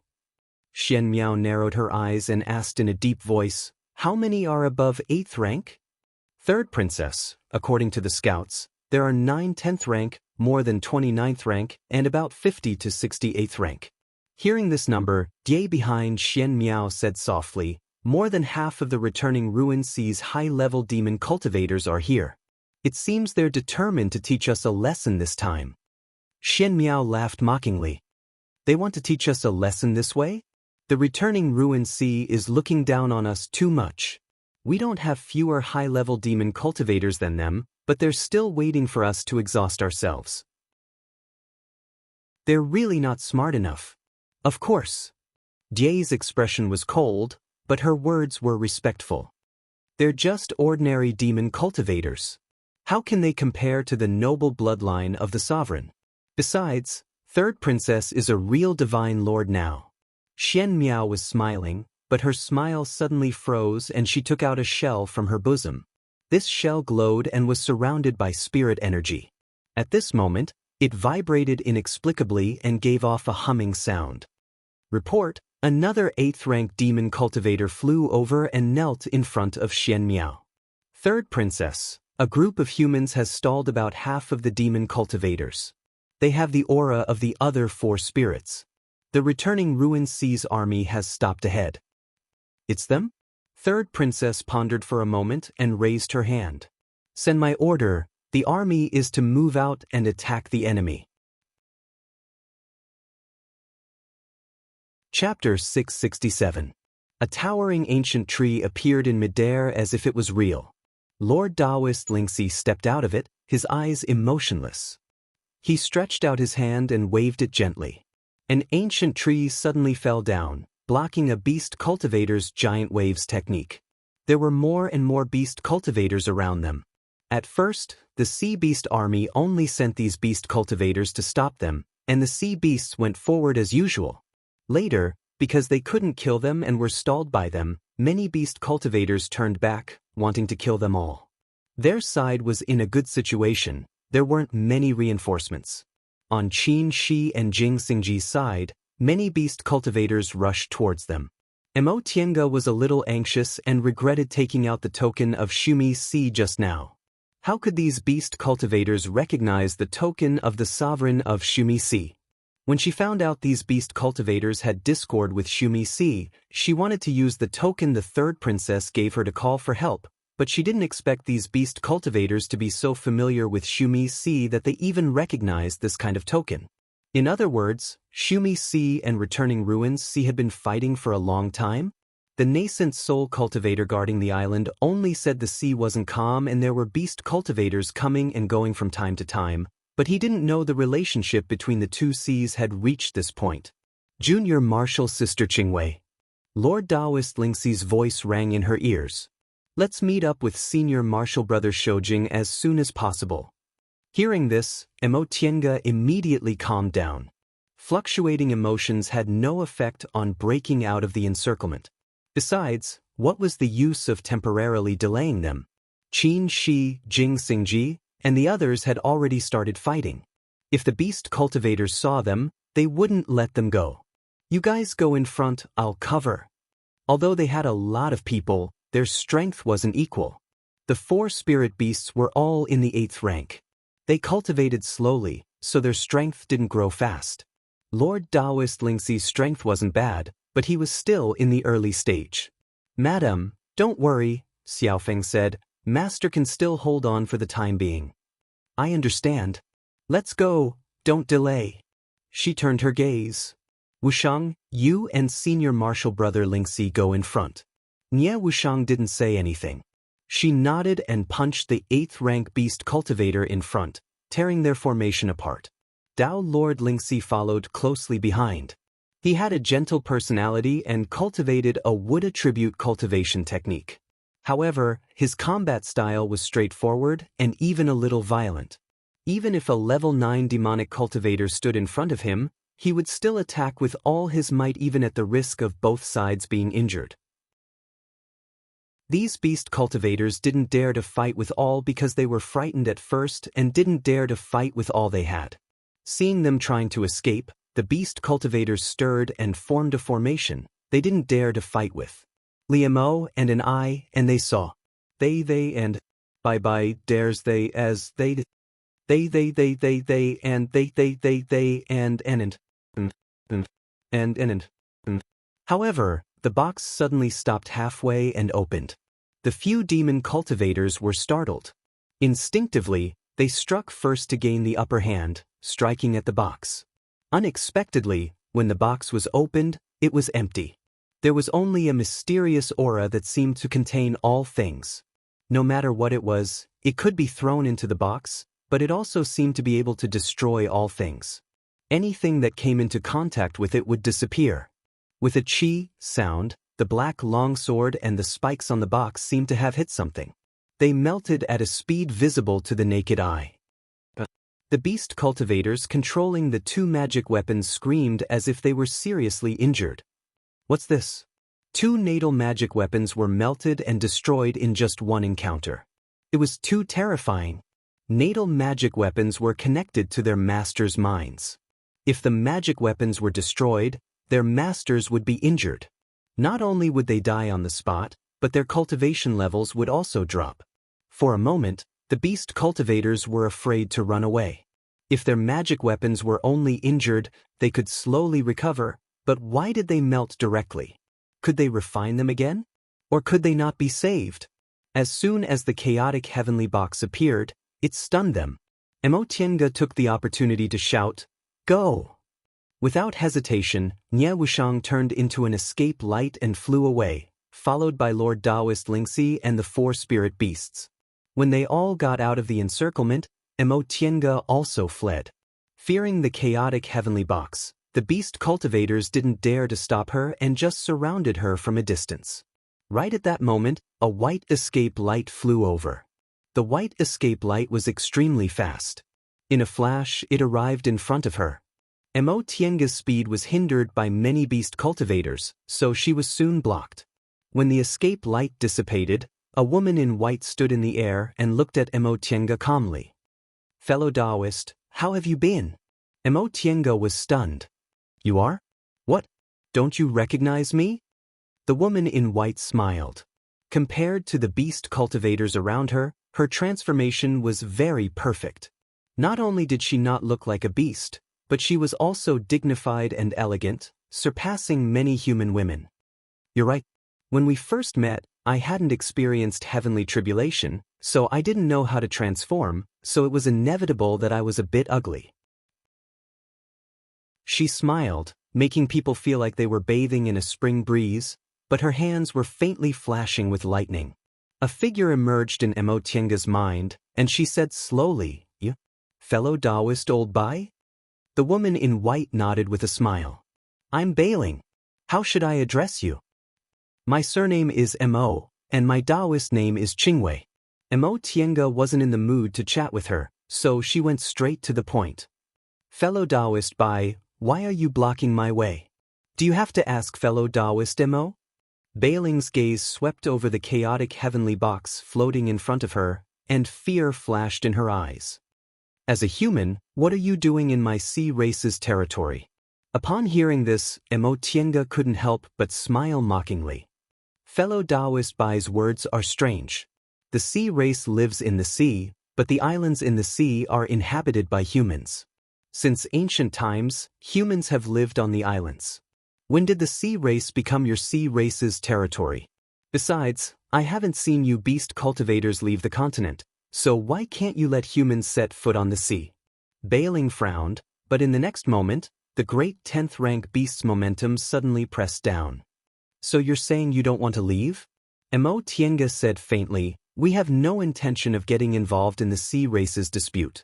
We came here for an important matter, and once we're done, we'll leave. But if you force us to leave, it won't be easy." Who knew whether all the clues here would be erased after the battle between the returning ruins sea and the Shumi Sea? It wasn't easy for them to find this place, so they definitely wouldn't give it up easily. If they really had to face hundreds of beast cultivators in the returning ruins sea, they might temporarily leave because they weren't strong enough. However, the information revealed by these beast cultivators was enough to prove that they were fighting with the Shumi Sea. If she could borrow the Shumi Sea's power, she wouldn't be polite. Besides, would these beast cultivators really let them go? Probably not. If they took advantage of their absence and attacked them from behind, wouldn't they be in a passive position? Do something? A trace of ruthlessness flashed across Bailing's face, and she asked in a deep voice, "Is it to steal the Divine Lord's breath?" Emotienga was stunned, but her face remained calm. "Fellow Taoist Bailing, why do you say that?" Bailing snorted. "Your Excellency, why do you think we have endless disputes with the Shumi Sea? It's because they claim to be the descendants of Divine Lord Qilin and want to steal the Divine Lord's breath in our sea area." Emotienga was shocked. It turned out the beast cultivators had long noticed the Qilin's breath here. Thinking about it carefully, she found it was right. The Qilin's breath was scattered in the sea, so how could the sea beasts not know about it? In this case, if they wanted to enter the Qilin's sacrificial temple, wouldn't they have to fight with the beast cultivators in the returning ruins sea and the Shumi Sea? In the Six Paths Palace, Hoopa once told the 3 mystical Qilins to help them find that secret if they needed it in the future. The Qilin's sacrificial temple was related to this matter, and they didn't want to fight for the Qilin's breath, so they probably wouldn't turn against them. When the time came, they could just cooperate with them. With this thought, Emotienga made up her mind and said calmly, "Fellow Taoist Bailing, I don't want to meddle in the affairs of your sea clans. However, after hearing what you said, I inevitably have a question. Can you answer it? Bailing raised her eyebrows. Fellow Taoist, if you have something to say, just say it. I'm afraid you won't have a chance in a while. Mo Tienga cupped her hands, then asked in a rather humble tone, I remember that several dozen years ago, this place wasn't the sea region but Yunzhong. The south of Yunzhong was the Sea of Returning Ruins, and the north of Yunzhong was the Shumi Sea. Yunzhong is no longer here now, but this place can't be considered the Shumi Sea or the Returning Ruin Sea, right? Bailing narrowed its eyes and said fiercely, Fellow Taoist, do you think the Divine Lord's breath in this place belongs to you humans? I don't dare. Mo Tienga suddenly put her palms together, and a divine, mighty breath burst out from her body. The expressions of Bailing and the beast cultivators around them suddenly changed.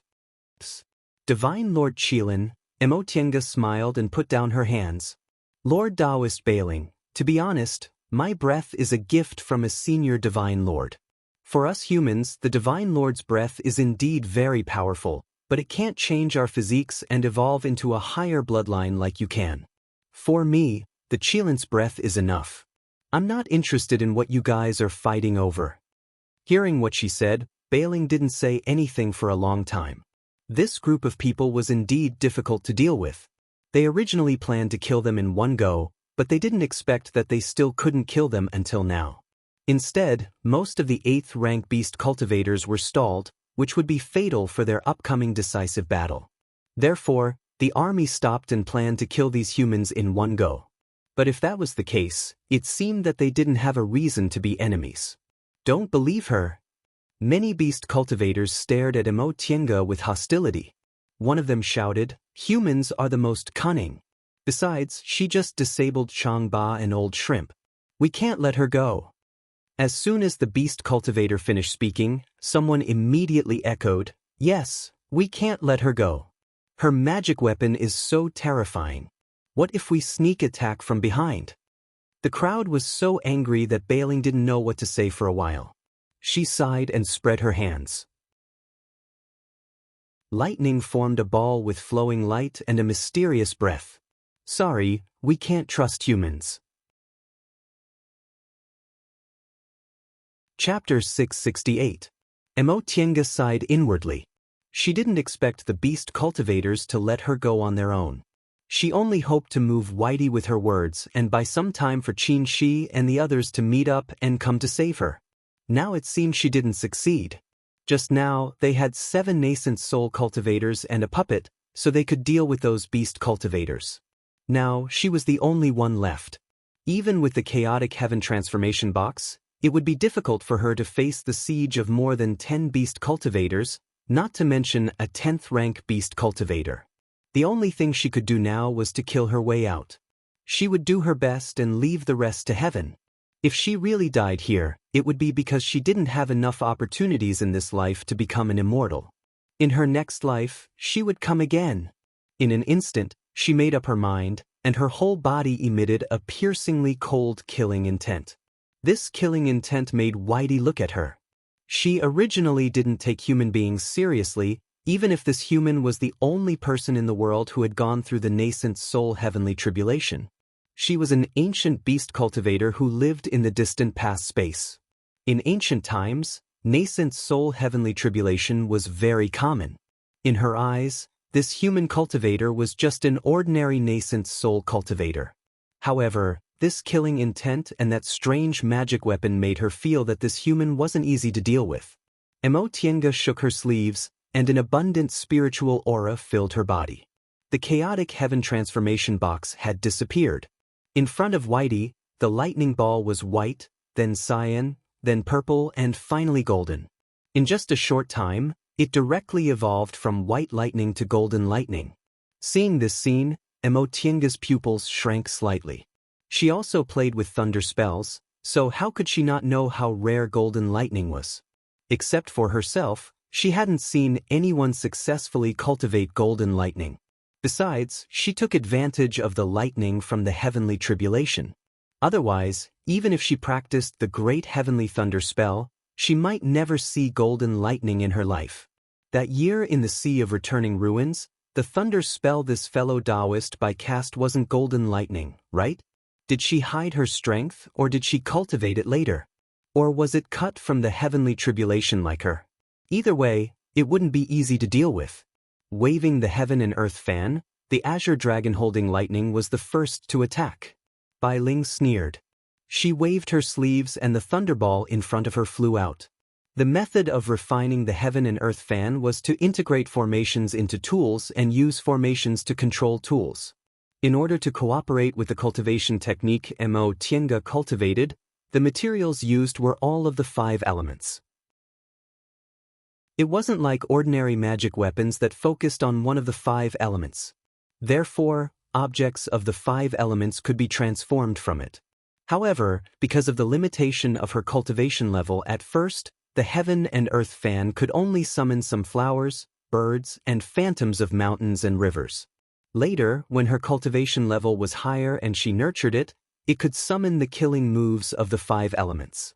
When her heavenly tribulation to form her nascent soul awakened the breath of the azure dragon, she could summon the shadow of the azure dragon.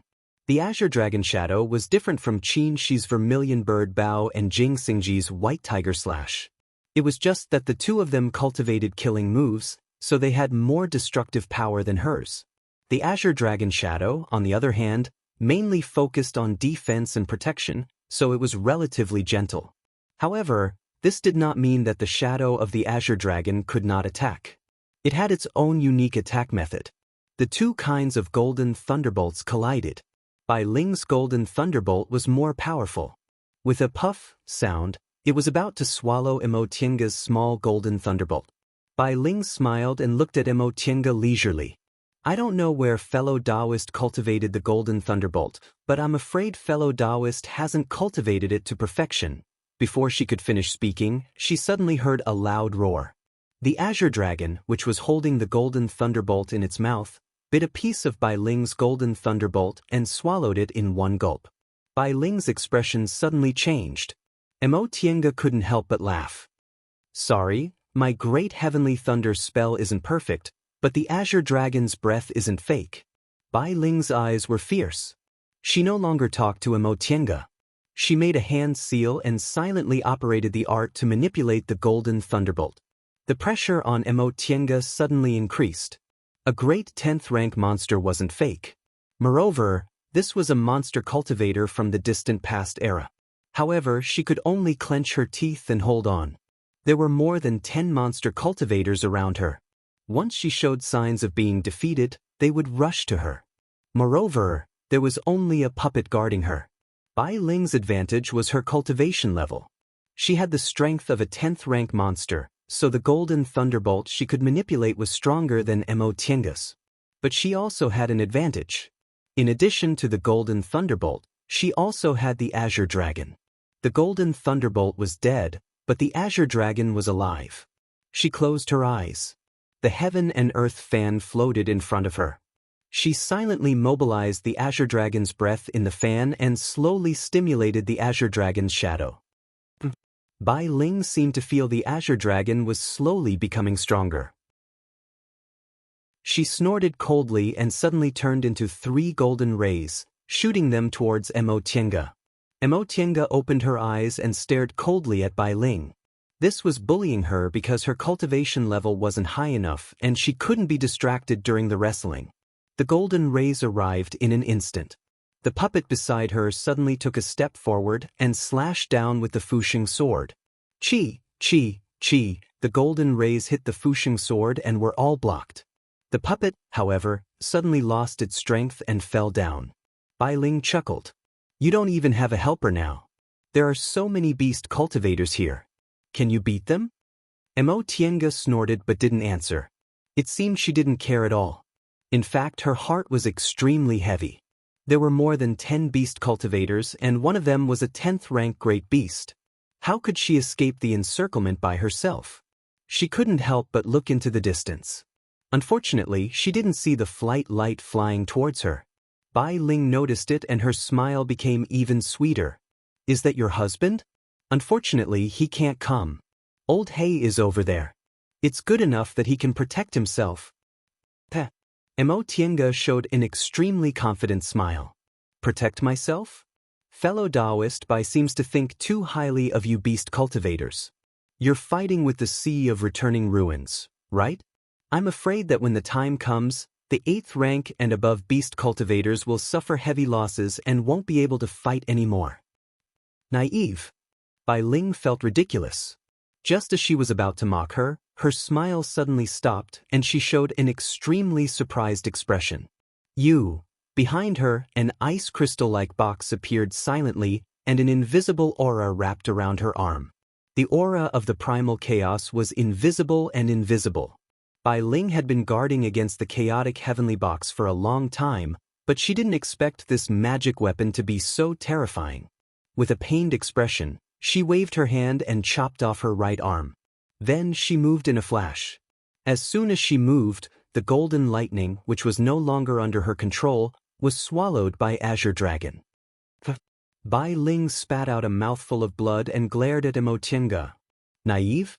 Fellow Taoist Bai, are you talking about yourself? Azure Dragon returned to the heaven and earth fan. Holding the chaotic heavenly box, Emotienga glanced at Bai Ling contemptuously. Blood dripped down, and she almost couldn't control herself from showing her true form. Bai Ling took a deep breath and laughed at herself. All day long, I'll be pecked by the wild goose. I underestimated the cultivators nowadays. I thought I could laugh proudly in the human world just because I was an ancient beast cultivator. I didn't expect there were also talented cultivators with amazing fated chances in the human world. She wiped off the blood on her severed arm, and the wound grew back at a speed visible to the naked eye. She asked, Fellow Taoist, what kind of magic weapon is this? I've been on guard against it, but why didn't I feel it at all? Emotienga shook her head. I'm sorry, I can't answer this question. Bai Ling just asked casually. Whether it was human cultivators or beast cultivators, they wouldn't casually tell others about their magic weapons. She sighed.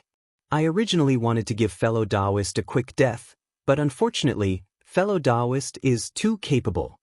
She waved her hand and said faintly, kill her. Although her physical injuries weren't a problem, the golden lightning she cultivated for many years was swallowed by Azure Dragon, so she was seriously injured. Facing more than 10 beast cultivators, Emotienga's eyes were piercingly cold.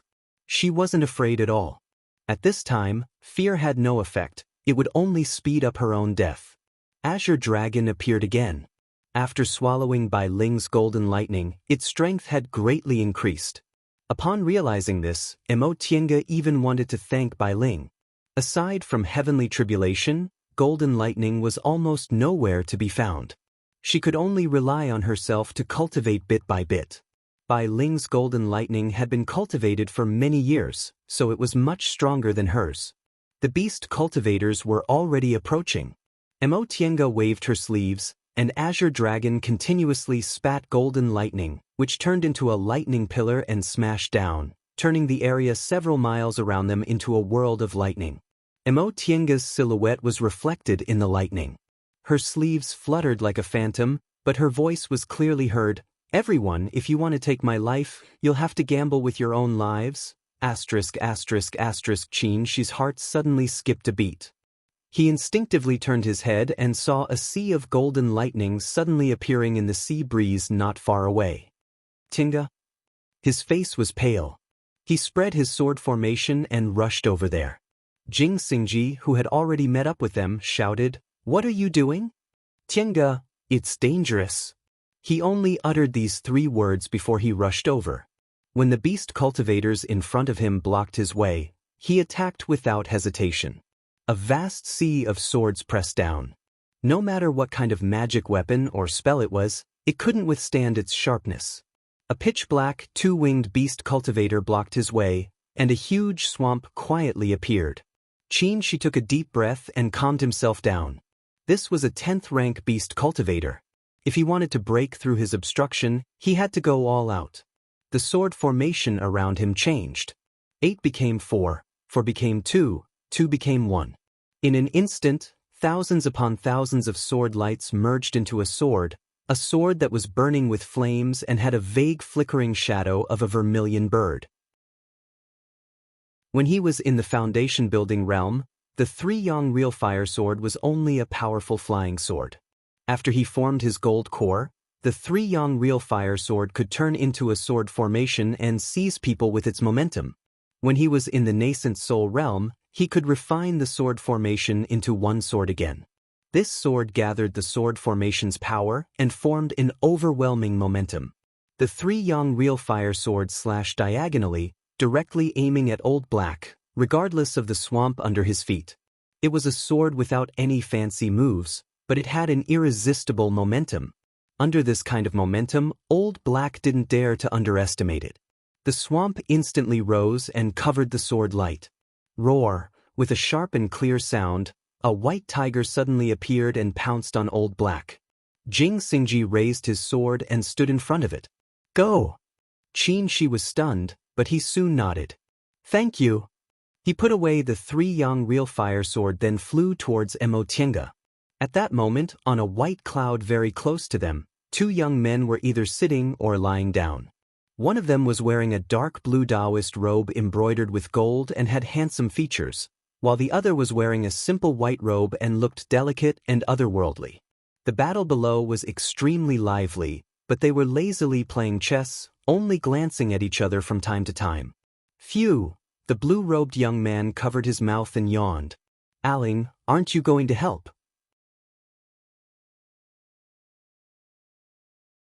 Chapter 669. The white-clothed youth raised his eyelids, but his expression remained unchanged. What help? You can't even defeat such a small number of beast cultivators. You deserve to die. More than a dozen. It's not that small. Ingot yawned again. He casually put down a chess piece and rubbed a cloud to use as a chair. This girl is really good. She actually found this place by herself. Alas, thinking back, why was our cultivation path so boring? That's you, not me. Zhong Muling said bluntly. My cultivation path was very exciting. Only you didn't go out many times until you reached the deification realm. Hey, I went out many times. Then you were just watching the show with other people, right? Zhong Muling put down a white chess piece and instantly ate a large number of black chess pieces. He knocked on the chessboard. I ate your dragon. Do you still want to continue? Huh. Ingot glanced at the chessboard and scratched his head. Didn't I do something just now? Zhong Muling grunted but didn't answer. Forget it, I admit defeat. Ingot quickly shook off his doubts and threw in the chess piece. He looked down and said with interest, Oh, isn't this the boy who ate the yang spiritual bead? He's also in the middle stage of the nascent soul realm. Oh, he's about to break through to the late stage. Not bad, not bad. This speed is much faster than yours back then. He's only a little bit slower than me. He's worthy to be your great-great-grandson-in-law. After talking for a long time, Zhong Muling still remained indifferent. Ingot couldn't help but say, Aling, you really don't want to save her? Zhong Muling looked down at the large area of lightning. After a long time, he finally said, The path of the deification realm doesn't allow other people to interfere. If I interfere, I'll ruin her path. But what if she dies? Zhong Muling said indifferently, Once you step on the path of immortality, you have to face death at any time. It's not the first time she knows this. Since she chose this path, she has to face everything by herself. It's not that serious, right? Ingot was deeply puzzled. Why did he always feel like he didn't cultivate the same path as these people? Cultivation, realm advancement, cultivation, realm advancement? Wasn't that the same thing? Did he have to watch her die to have his own path? Zhong Muling gently shook his head. People like you who live a smooth life won't understand how difficult our path to immortality is, even if you've heard about it. Soul formation cultivators were a power that should not exist in this world, so they were not allowed to interfere in the affairs of the human world. Back then, no matter how many treasures I bestowed upon her, it was only out of love for the younger generation. However, if I were to make a move to save her, she would have to bear this karma herself. She couldn't bear the karma of a deification cultivator. Rather than saving her this time only to have her lose her hope of reaching deification, she might as well resign herself to fate. I think, with her personality, She would rather die like this than not be able to reach the soul formation stage in this life. He shifted his gaze and smirked. Besides, she might not die. Bathed in lightning, Emotienga stared coldly at the beast cultivators rushing towards her. The chaotic heaven transformation box was already hidden in the lightning, waiting for an opportunity to strike. This was a hopeless situation, but until the very end, there was still a chance of survival. She knew that under normal circumstances, if she was besieged by more than 10 beast cultivators of the same realm as her, it would be impossible for her to escape unless she made a prompt decision to abandon her body and escape with her nascent soul. However, the existence of the chaotic heaven transformation box and the sudden surge of golden lightning gave her another option. The shell in her bosom was buzzing and vibrating as if it sensed that another shell was not far away. This kind of wonderful feeling was transmitted to the person who had it. A faint smile appeared on Emotienga's face. From the corner of her eye, she caught a glimpse of a beast cultivator who was walking into the golden lightning shower. An ice crystal-like box silently appeared beside him, and a faint aura came out. A miserable scream rang out. This time, it was half of the beast cultivator's body that was melted. There was no blood, no scars, only half of the melted body remained. If it weren't for this beast cultivator's prompt decision and Whitey's sharp eyes and quick hands, perhaps even his primordial spirit wouldn't have been able to escape. This change made all the beast cultivators hesitate and stop. They knew this human cultivator had a terrifying magic weapon, but they didn't know it was this terrifying. Behind them, Whitey was exasperated. No matter how powerful she is, she's just a middle-stage nascent soul cultivator. Among you, not to mention the 8th rank, there are so many 9th rank cultivators in the same realm as her. Are you all scared by her? Her golden lightning won't last for long. Just attack more and consume her. Her magic weapon is invisible and intangible. No matter how far you hide, you may be killed. It's better to kill her as soon as possible to ensure your own lives. This encouragement was very successful. Several bold beast cultivators gritted their teeth, took out their magic weapons and attacked. Others seemed to wake up from a dream and understood that they didn't have to attack inside. They could attack from outside to consume her golden lightning. Immediately, magic weapons were taken out and spells were cast everywhere. Emotienga groaned as she was hit by many magic weapons and spells. She felt her primordial spirit was injured and was in great pain. But she could only endure it. She had nowhere to retreat. Even if she fled now, she would be killed by so many beast cultivators in an instant. She was only one person. Once she lost her golden lightning, she wouldn't be able to withstand the attacks of so many beast cultivators. At this time, she couldn't help but feel lucky that she had experienced the 5 spirits cultivation body and the heavenly lightning tempering body. Because of this, her endurance was greatly improved and she could stand until now. In pain, the chaotic heaven transformation box continued to attack. Another Yao cultivator fell. They wanted to defend themselves, but they were unable to do so. The rest of the Yao cultivators all displayed their own defensive techniques and stared at the figure in the golden lightning with vigilance. This instantly alleviated the pressure on her. The defensive methods of beast cultivators above the 8th rank. This seems a bit difficult. Emotienga observed silently for a while, then stealthily manipulated the chaotic heaven transformation box to sneak towards a beast cultivator whose defense wasn't very tight. The color of the ice flashed. The box was opened, and primal chaos aura escaped silently. The beast cultivator immediately realized something was wrong. He flapped his wings and flew away instantly. In the blink of an eye, the defensive magic weapon on his body melted, and a wound appeared on his right wing. This was the terrifying part of the chaotic heaven transformation box. It could directly melt the body and make them lose the ability to heal. Seeing the wound, the beast cultivator gasped. It was actually so terrifying. If he hadn't moved fast enough just now, wouldn't he have ended up like that beast cultivator with only his primordial spirit left? See? Her magic weapon can be blocked. You guys use defensive magic weapons or high-level defensive spells. Whitey shouted from behind. This discovery made the beast cultivators feel relieved. They no longer hesitated and threw all kinds of magic weapons and spells at the golden lightning without any scruples. Mo Tienga's pressure increased sharply. The golden lightning was broken one by one. More than 10 beast cultivators cast spells at the same time. Even though it was the heavenly tribulation lightning, even though it was suppressed by the Azure Dragon, it could only hold on for a few breaths before it dissipated bit by bit. Mo Tienga didn't have time to worry about the golden lightning. She just hoped to hold on for a little longer until the opportunity appeared and the reinforcements arrived. A fiery red light appeared in the sky. Whitey noticed it immediately and looked up to stare at that flight light. The other party rushed straight without the slightest hesitation. His powerful vermilion bird's breath spread out without any scruples, surging and stirring. "Stop him!"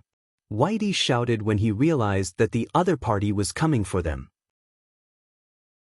The 5 beast cultivators retreated at the same time and turned to face the flight light.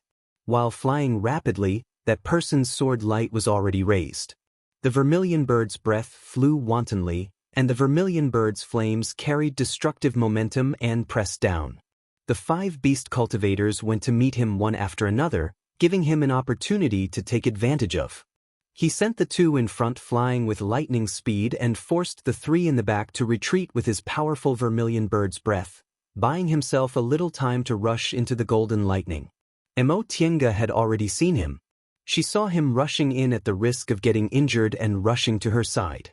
She was stunned for a long time before she reached out and grabbed his sleeve. She wanted to wait for reinforcements, but not like this. "Why did you come here alone? Where's Jing Xingji? Where's Ling Yunhe?" she shouted. "They'll be here in a moment," she said. The sword formation was activated, and the vigorous vermilion bird's flames supported the golden lightning. The golden lightning's collapse was immediately stopped. Was Mo Tienga easy to deceive? Whitey said before that old Hay went to deal with them, and the number of beast cultivators he led definitely wouldn't be small. If they could break through the heavy encirclement and come to support them, she wouldn't be alone, and he wouldn't have rushed in directly without caring about anything. She felt her voice trembling. "What's the point of doing this? Are you coming to die with me?" This was the first time she was so out of control after Demonic Mountain.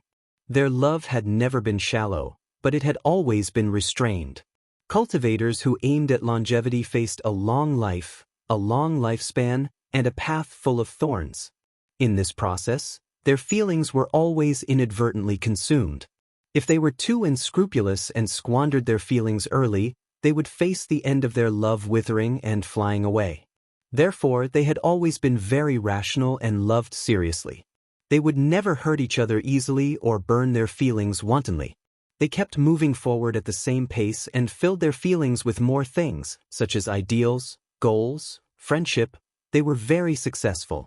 They belonged to the same sect, had the same ideals, made the same friends, and accompanied each other day and night for many years.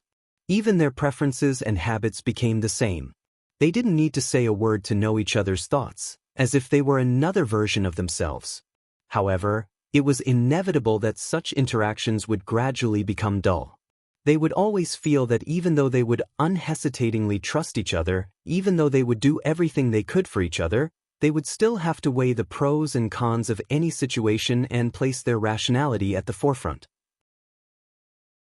Just like this time, when she was in a life-and-death situation, she only wanted him to meet with the others and come to save her together. She didn't expect him to come over regardless of everything. Even if he couldn't save her, he would die with her. "Are you crazy?" Tears that hadn't been seen for a long time fell from her eyes. "You said that if I died and you lived, you'd still live well." "Why, but I also said that if we die together, I won't regret it." She looked calm as if he was talking about something very ordinary. "Tienga, I can't watch your life hanging by a thread and not come to save you, even if we die together." Chapter 670. Zhong Muling had already stood up and was looking down with a cold expression. "Will he really not die?" Ingot said sarcastically. "Even if this brat comes, it's hard to say, right?" Zhong Muling didn't feel like talking to him. He lifted his sleeve, revealing a simple and thick square seal with a hint of threat. Ingot immediately shut his mouth. It wasn't that he couldn't beat this guy, but it was getting harder and harder to fight, which made him very sad. The two people down there were still struggling. The golden lightning was already on the verge of collapse. Even with the support of the vermilion bird's flames, it was barely able to keep itself from falling. They had been fighting for too long. Not to mention their spiritual auras, their spirits were also exhausted. Tienga. In the lightning and flames, Tienga vaguely heard Qinshi's voice. Do you still remember the first time we met? I remember. Her eyes were already blurred, but the chaotic heavenly box still appeared and disappeared unpredictably, relying on divine sense to attack. What did I look like at that time? At that time, you pretended to be a 9th-layer aura refining disciple from a rundown cultivation clan and participated in the Immortals' assembly on Mount Yunwu. You didn't even use talismans and defeated several 10th-layer cultivators. So you've seen me before? Yes. Tienga seemed to see the young man in a simple blue robe from more than 200 years ago. They clearly had the same appearance, but strangely, he looked ordinary. At the Immortals' assembly, second uncle told me that you were very skilled in using spiritual aura. If it wasn't because you had a senior to guide you, you had a firm will and would definitely have great achievements in the future. Heh. He chuckled. Second uncle has good eyes. Tienga also chuckled. I really couldn't like you at that time. You didn't look arrogant, but you always had a wooden face. Whenever junior martial brother Su came to talk to you, you would always say N to dismiss him. You would be with us, but you wouldn't let us get close to you. Even when I thanked you, you couldn't wait to drive me away. At that time, she said with a sigh, I never would have thought you'd become such an important person to me.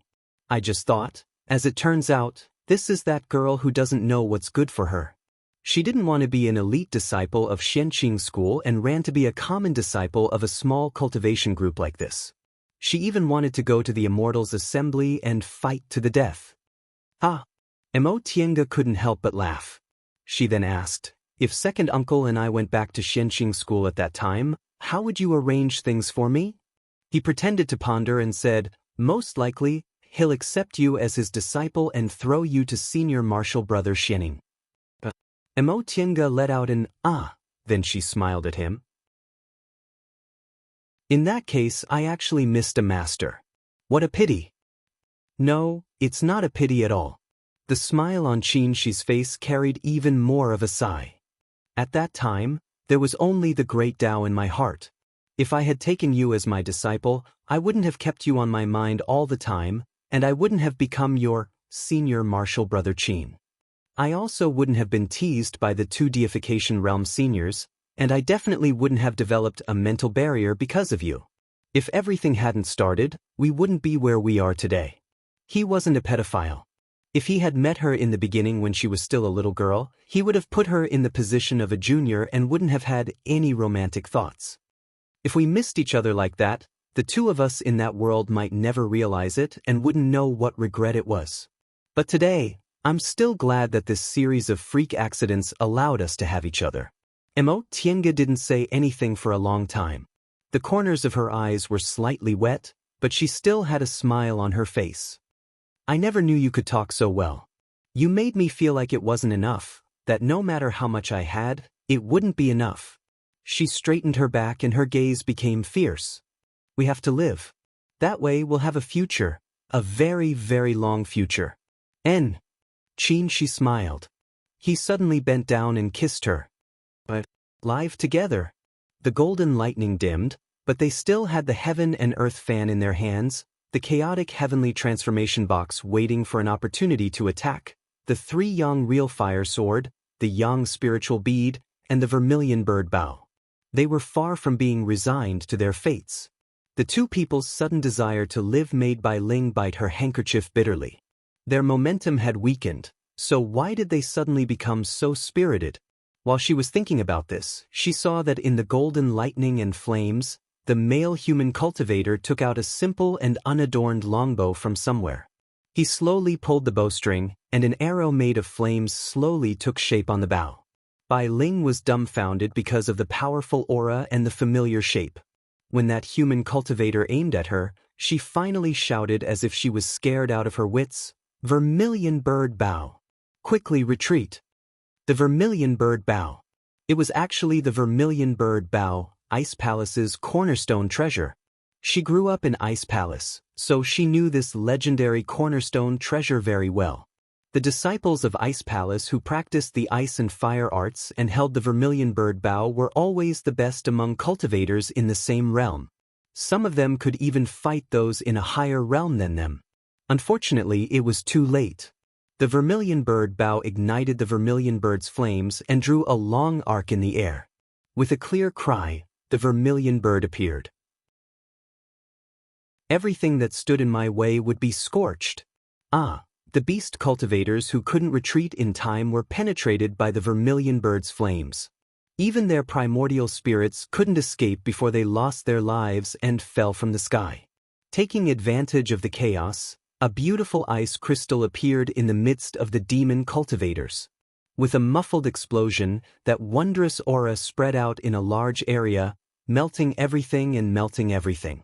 After being attacked by the vermilion bird's flames, many of the beast cultivators didn't even have time to use their defensive spiritual chi before the chaotic heaven transformation box took advantage of their weakness and attacked them.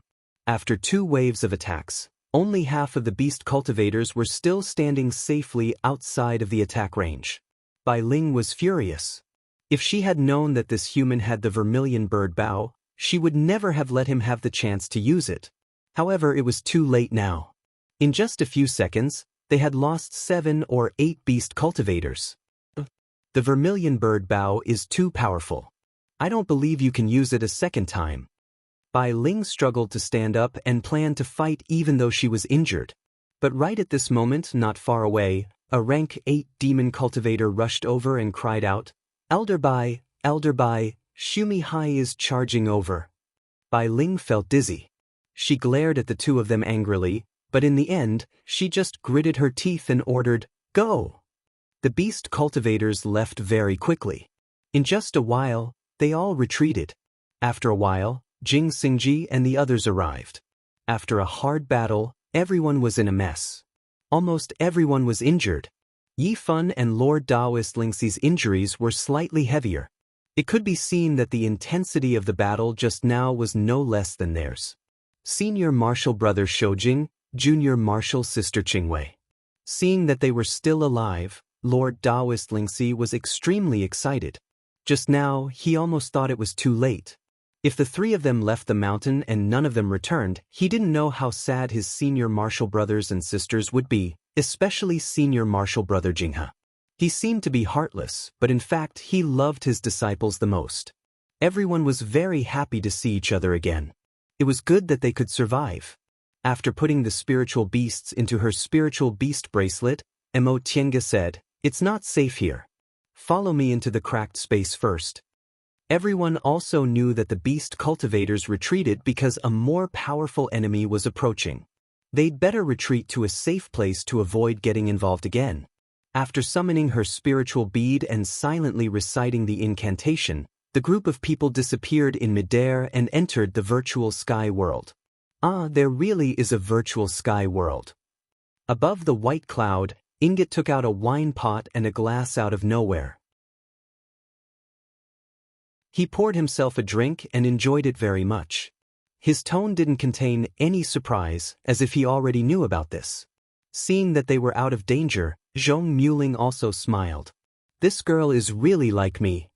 Ingot cast him a sidelong glance. "What? Are you proud? You're proud of having descendants. You can be jealous." Zhong Muling was unmoved. "I don't think you can understand this kind of feeling." Ingot was unhappy. Unfortunately, he really couldn't refute him. After a while, he couldn't help but turn his head and ask, "How long do we have to wait here?" Zhong Muling leisurely picked up another wine glass and said, "Wait until they find the answer." Ingot glared at him. "Are you sure those juniors will tell you?" "Why not?" Zhong Muling raised his eyebrows. The 2 of them stared at each other for a while. In the end, Ingot gave up. He stretched his arms and lazily leaned against the cloud chair. He took out several immortal fruits out of nowhere and ate them while saying, "Okay, let's finish early. The seal on the wine brewed by that old guy Fu Yao should be open now. Let's go to his place and drink." "You're only thinking about this." Zhong Muling snorted softly, but his tone was very gentle. Inside the virtual sky world, the group of people was familiar with it. As she released the spiritual beasts, she said, "We'll go out after they finish fighting." Then she gave some medicinal pills to Xiaofeng and asked her to heal Xiaofan. Lord Taoist Lingxi, the only one who hadn't seen them before, was stunned. He kind of guessed where their amazing medicinal pills came from, but there seemed to be no medicinal fields here. "Junior Marshal Brother Lingxi." She gestured for him to sit down and said gently, "This is a space crack. It's very safe here. You can rest assured." Lord Taoist Lingxi nodded and said with a smile, "I've only heard that there are some space cracks in this world that can be used to enter and exit, but they're very few. I didn't expect you to have one." She smiled. He didn't deny that the virtual sky world wasn't his. It didn't matter. "Junior Marshal Brother, just heal here. We'll go out when things are done." "Yes, Senior Marshal Brother." Everyone rested and healed while Mo Tiange kept an eye on the situation outside. Before long, the Sea Beast army from returning Ruin Sea and Shumi Sea fought. Tens of thousands of sea beasts crowded together. Because many beast cultivators were killed or injured, returning Ruin Sea soon fell into a disadvantage. In addition to Whitey, Old Hay and the green demonic beast were also among them. Ancient beast cultivators were indeed extraordinary. After coming out of the immortal palace in returning Ruin Sea, they all safely passed their heavenly tribulations and advanced a level with the help of the heavenly tribulations. Whitey and Old Hay were in the 10th rank, and the green demonic beast was in the 9th rank. Unfortunately, Whitey was seriously injured because of Mo Tiange, so Old Hay and the green demonic beast couldn't fight alone. The number of beast cultivators in Shumi Sea was no less than theirs, and their strength was well preserved. The battle lasted for 3 days. Chapter 671. When the shell in her bosom vibrated again, Mo Tiange stopped to adjust her breath. "We can go out now." She nodded, then called everyone to leave the virtual sky world together. After 3 days of rest, everyone had recovered. After all, the spiritual beasts weren't strong. After going through this bitter battle, they were more or less injured, so Mo Tiange didn't take them with her. Dao Lord Lingxi consumed the 9 revolutions Yang return elixir and temporarily controlled his injuries. Not long after they left the virtual sky world, they saw several flight lights flying towards them.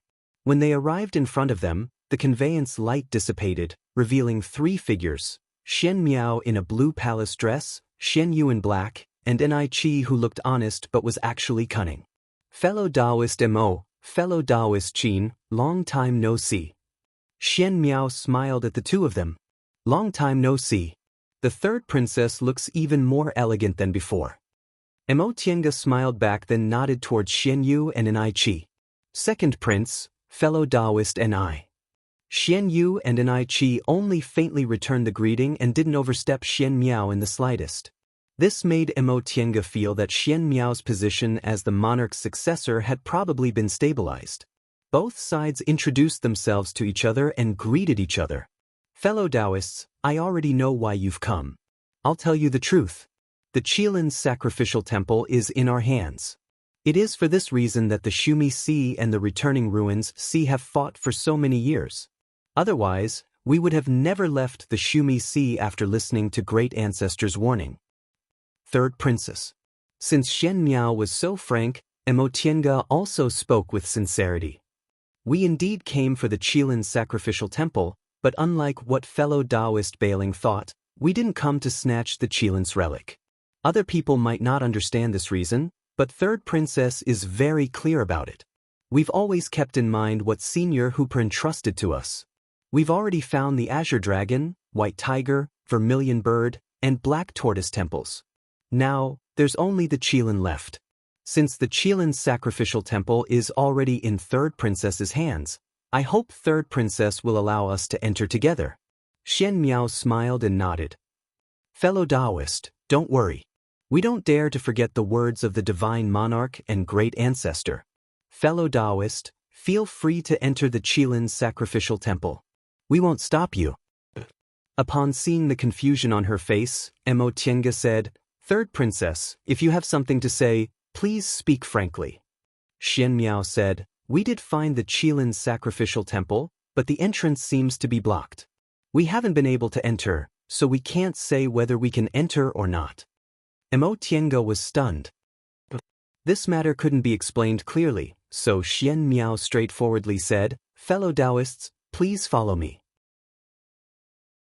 You'll understand once you take a look. Then, Xian Miao turned around and brought Xian Yu and Denai Qi down to the sea. Junior Marshal Sister Qingwei, can they be trusted? Dao Lord Rhinoceros was somewhat hesitant. Judging from their conversation just now, they seemed to be very familiar with each other and their words were filled with trust. This left Dao Lord Rhinoceros in disbelief. Over the past few days, he had witnessed the unconditional trust between their friends. It was already rare to have such a friend, let alone a group of them. Now, they even had a demonic cultivator? Qin, she said, Junior Marshal Brother Lingxi, there's a karma between us and these fellow Taoists, so in this matter, they're trustworthy. With this in mind, Lord Dao Lord Lingxi immediately recalled the words, Senior Amber, and Divine Lord and Great Ancestor, that Mo Tiange and Xian Miao mentioned just now, so she didn't say anything more. Everyone followed behind Xian Miao and dived into the sea. Xian Miao and the others were demonic cultivators in the sea. Once they entered the sea, they were like fish in water. She led them forward quickly and soon reached the bottom of a small island. Facing a stone wall, Xian Miao raised her hand and pointed at it. The stone wall shook and moved away without a sound. Xian Miao gestured for them to enter, then led Xian Yu and Denai Qi inside. Mo Tiange and Qin Shi followed without hesitation. Jing Xingji and the others followed closely behind them. Everyone entered and the stone wall closed. This was an underwater cave. The dark space was brightly and beautifully illuminated by the luminous pearls. The strange thing was that there was no seawater inside the cave. It was like dry land. Greetings to the third princess, the second prince, elder and I, and all the honored guests. Several 8th-rank demonic cultivators guarding the cave stepped forward and saluted them upon seeing them. Xian Miao nodded slightly and the others saluted back. Fellow Taoists, it's here. Xian Miao pointed at a towering door. This door was made of bluestone and was carved from boulders. It was towering, dignified, and imposing. The 2 stone doors were carved with lifelike Qilins, emitting a majestic aura. Qilin's aura? Mo Tiange said softly. Since there was such a pure Qilin's aura, this was definitely the Qilin's sacrificial temple. It was funny. Ever since she discovered the Azure Dragon's sacrificial temple when she was in the foundation building realm, she had never entered the 4 spirits' sacrificial temple from the main entrance. The Azure Dragon's sacrificial temple was another entrance. The vermilion bird was built into an underground palace by the Ice Palace. The white tiger was embedded in the West Mountain Range. The black tortoise was also from another entrance. Until the Qilin's sacrificial temple, she finally saw the main entrance. This is a really exciting thing. We've thought of all kinds of methods, but we couldn't open it, Xian Miao said. But fellow Taoists don't need to worry. It's only been a few days. We can slowly think of a way. Fellow Taoist, you're right.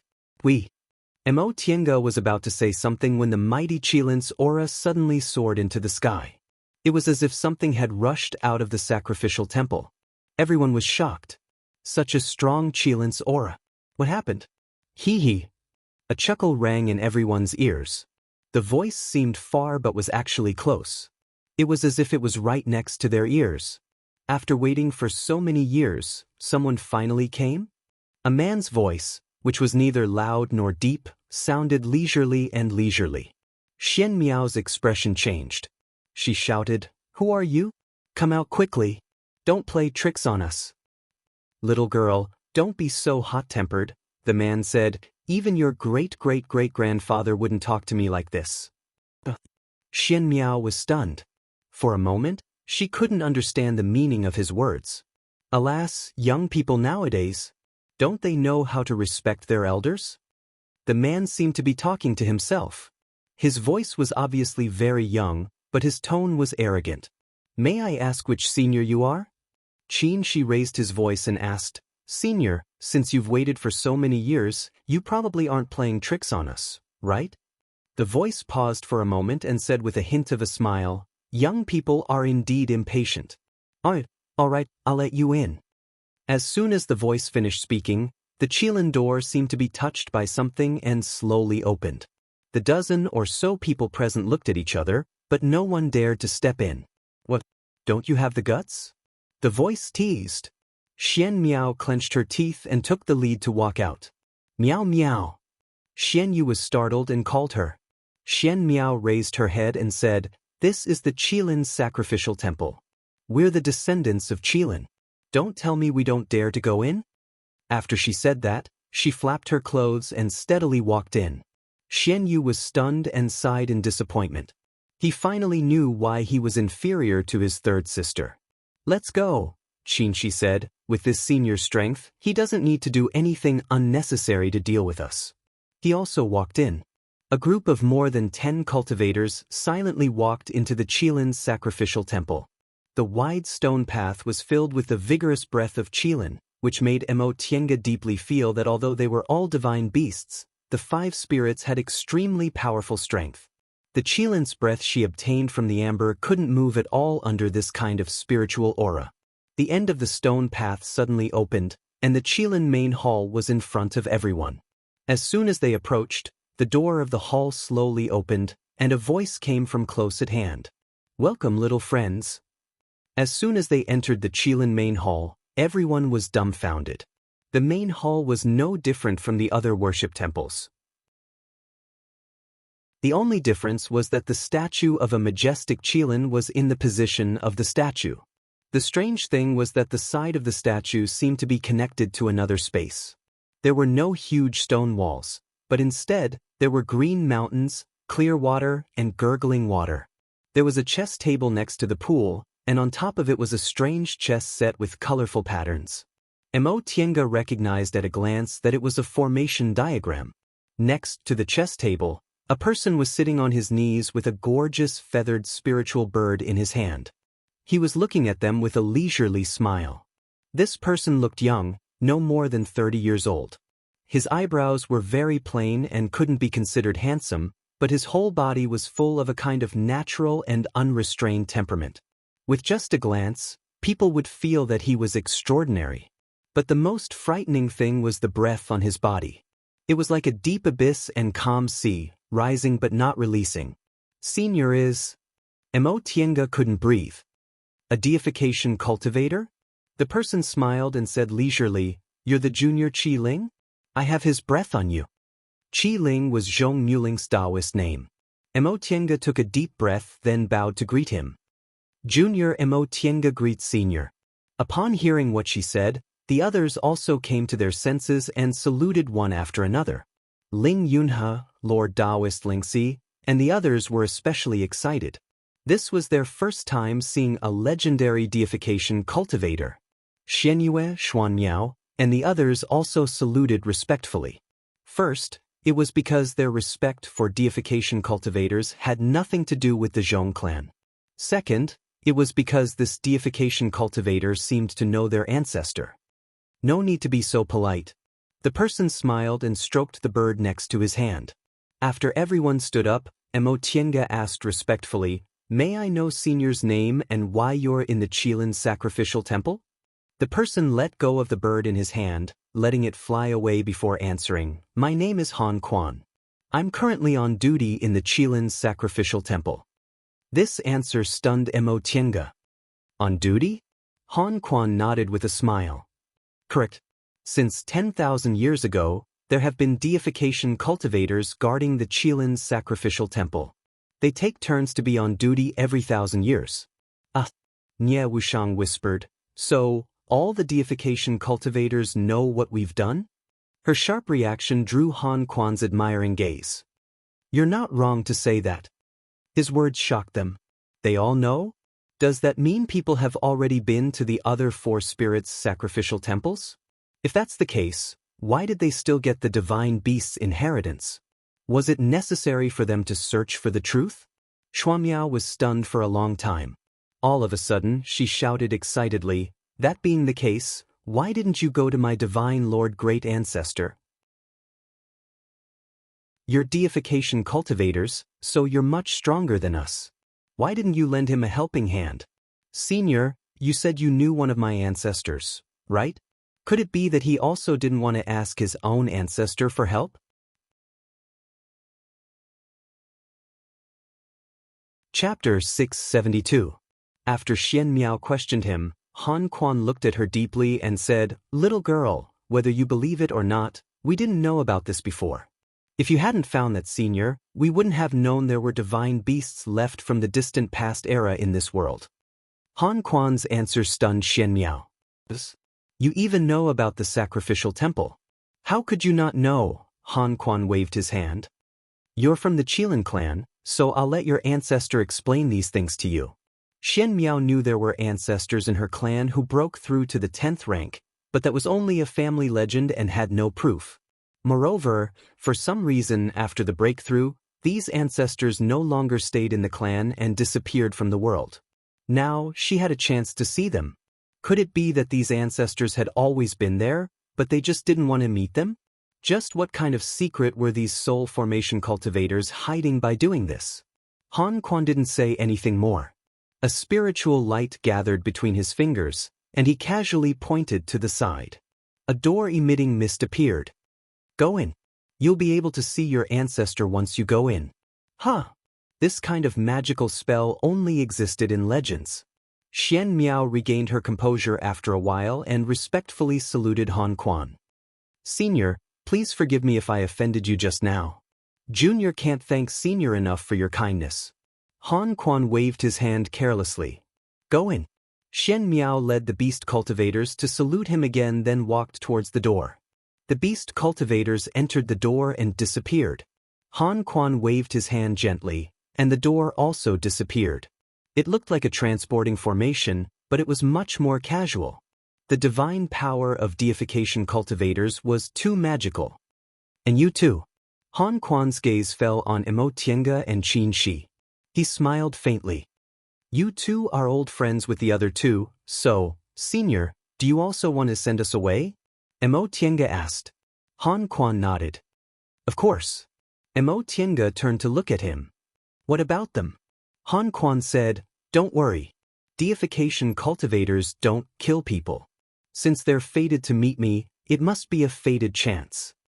Emo Tienga looked happy and sincerely thanked him. "Thank you, Senior." Han Quan nodded and pointed again, forming a teleportation door.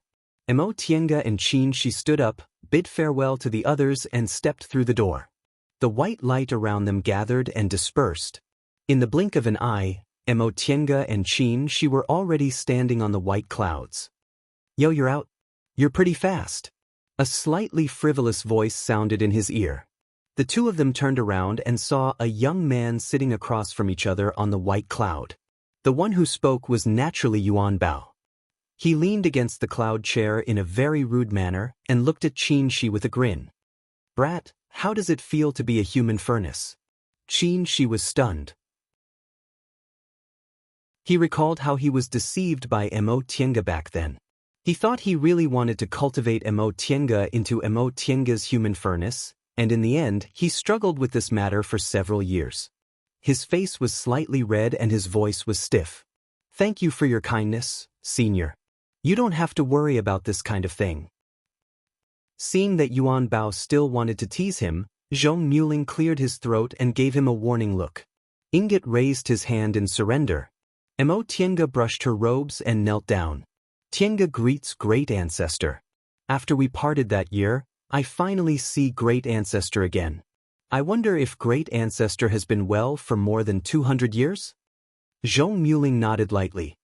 His gaze was gratified, and a faint smile appeared on his face. "I'm very good. You're also not bad. The fated chance I gave you back then wasn't in vain for your achievements today." Mo Tiange said, I haven't advanced to the deification realm yet, so I don't deserve great ancestors' praise. Zhong Muling's smile deepened. Deification? Deification is 100 times more difficult than nascent soul.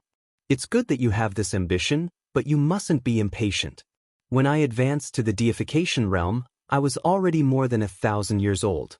Even someone as talented as Yuan couldn't advance to the deification realm within 1,000 years. You still have a long way to go. Yes, I'll sincerely follow great ancestors' teachings. Zhong Muling shifted his gaze. Qin Shi also kowtowed. Greetings, senior. Seeing that he was a bit reserved, Zhong Muling smiled. No need to be so polite. Just call me great ancestor like Tiange does. Zhong Muling's acknowledgement made Qin Shi sigh in relief.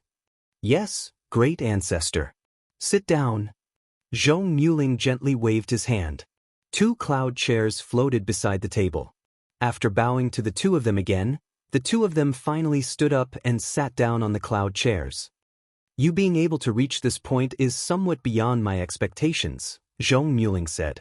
Azure Dragon, White Tiger, Vermilion Bird, Black Tortoise, and Qilin. Originally, we old guys didn't think anyone would have such a fated chance to gather the 5 spirits. I didn't expect you to succeed. Mo Tiange was full of questions when she saw Han Quan. Even deification cultivators knew about the 5 spirits' sacrificial temples. Could it be that all of this was planned by them? Great ancestor, do you actually know about these sacrificial temples? Zhong Muling nodded. I do. Seeing that the doubts on her face deepened, he waved his hand. It's not what you think. We didn't deliberately plan anything. Since she really couldn't guess what was going on, Mo Tiange said, Great ancestor, please explain. Zhong Muling heaved a long sigh and lightly tapped the table with his fingers. After a long time, he finally said, the existence of the 5 spirits' sacrificial temples is actually related to an ancient gambling game. It's related to the truth of this world's existence and even the existence of God. I have to tell you that if you know about this, your beliefs might suffer an unprecedented impact. You might lose the meaning of cultivating and even doubt your own existence. His expression was solemn, and his words were frightening. This couldn't help but make Mo Tiange and Qin Shi feel somewhat uneasy. They looked at each other and clasped their hands. They felt that no matter what it was, they had the courage to face it. Mo Tiange nodded firmly. Great ancestor, whether we know about it or not, this matter already exists. Even if we don't know about it, what can we do? Great ancestor, please speak frankly. All right. Zhong Muling showed a faint smile. He was very satisfied with them. He thought for a while, then slowly began to narrate his story. This story has to start from God. In your hearts, what kind of existence are God? He only paused for a moment. Without waiting for them to answer, he continued, in people's eyes, God is the creator and ruler of the world. They are benevolent, fair, powerful, and omnipotent. However, they obviously overlooked one thing. As creators, they might be fair, but they definitely can't be benevolent. His last sentence was resolute and decisive. The world is heartless, treating all living things as straw dogs. The Taoist scriptures say that all living things in the world are the same to God. He created all living things and let them grow, treating them the same. In this kind of situation, how could he be benevolent? Cattle and sheep eat grass. How could they be benevolent to grass? Lions and tigers eat sheep. How could they be benevolent to sheep? The world doesn't need benevolence, and the God who created the world also isn't benevolent. For them, the most important thing is to establish rules and act naturally. Mo Tiange was silent for a long time before she slowly nodded. Therefore, for God, they don't care about the destruction of the world. If there's life, there's death. If there's creation, there's destruction. Zhong Muling said in an almost indifferent tone, they create the world and set the rules. Once they discover that the world isn't to their liking, it's not a pity to destroy it. Mo Tiange suddenly remembered what her master, Lord Taoist Jinghe, said to her many years ago. It was so similar to what Zhong Muling said. For a moment she actually trembled a little. When the world is established, Once it's not to their liking, it'll be destroyed and rebuilt. We are all God's puppets, yes. That's exactly it. Zhong Muling's gaze gradually became fierce. We're all God's puppets. They create us, watch us live, cultivate, and even change the world. But as long as they're dissatisfied, they can erase us. Zhong Muling closed his eyes and said with a calm tone, "Our world is also like this. The end of the distant past era was destruction and reconstruction. The separation of immortals and devils, and the separation of demons and spirits, all of these were God slowly adjusting the rules. Therefore, the distant past era is different from the Middle Ages era, and the present era is also different from the Middle Ages era. Not only are the spiritual aura and resources different, but even the beliefs of cultivators are also different. Maybe you don't know, but our world isn't the only human world created by God. They were able to create a human world, so naturally, they could create thousands of them. In the distant past era, this world was already abandoned once, but there was a God who fought for a slim chance of survival for us." Zhong Muling suddenly changed the topic. "You've been to the fallen god abyss, right?" Mo Tiange nodded. She didn't understand what this had to do with it. The fallen god abyss is actually a trace left behind by the battle between two gods. "Ah!" Mo Tiange cried out in alarm. At first, they thought it was a trace left behind by the battle between immortals, but it turned out it was actually a trace left behind by the battle between gods. It was no wonder there was primal chaos aura. It was also no wonder she said that place was too clean. Presumably, a deification cultivator had already been there. Two heavenly deities fought each other. One heavenly deity stopped the other from destroying the supreme ancient immortal realms. Hence, our world is able to exist. Mo Tiange asked hesitantly, "Why did the two gods fight each other?"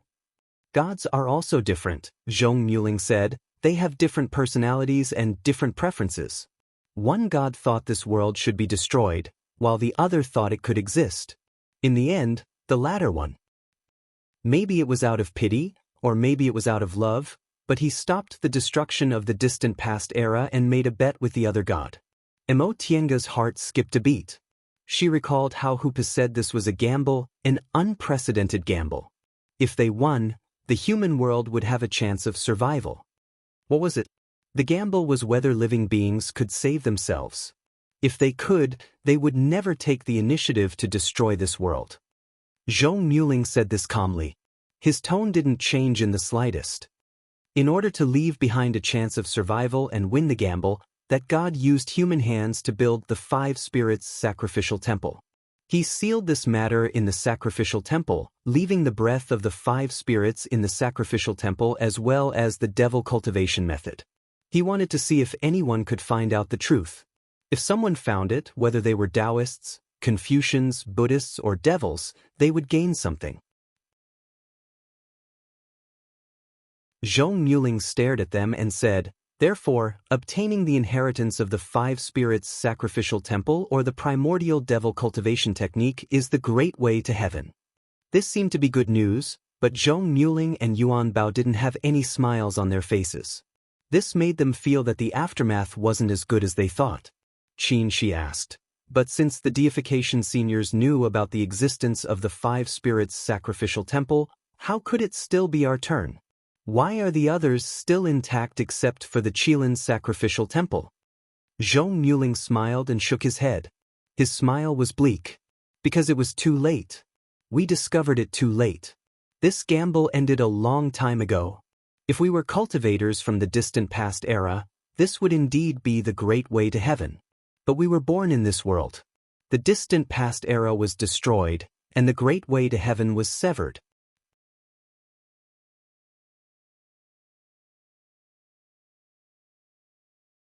Chapter 673.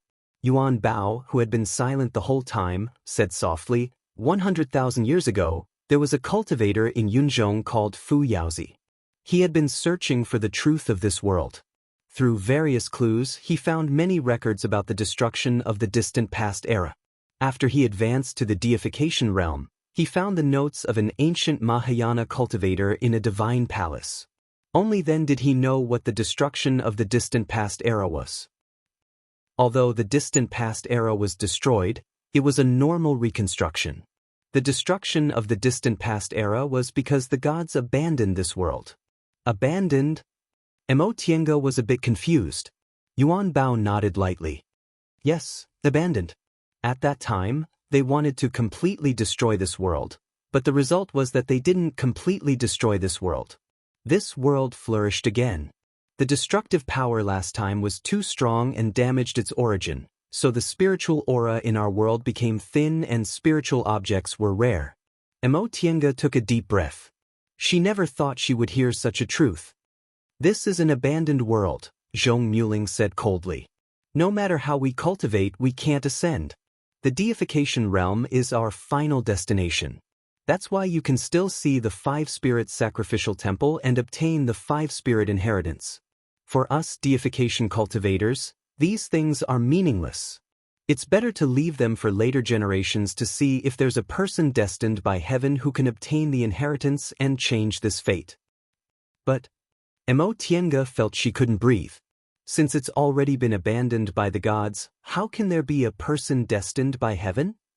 Zhong Muling and Yuan Bao didn't answer. This was a question they couldn't answer. Destiny. For an abandoned world, where was the destiny? Although they knew it was ridiculous, they still hoped there was such a destiny in their hearts.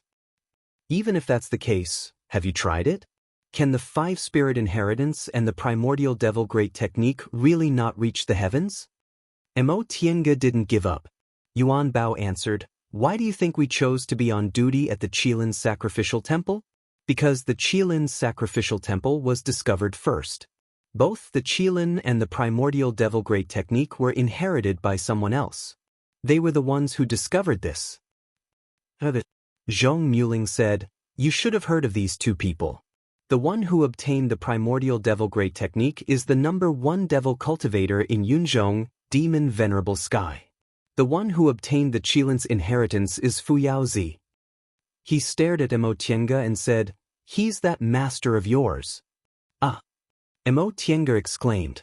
From what Ingot said just now, she already knew Fu Yaozi was a deification cultivator, but she didn't expect Zhong Muling would also know about this.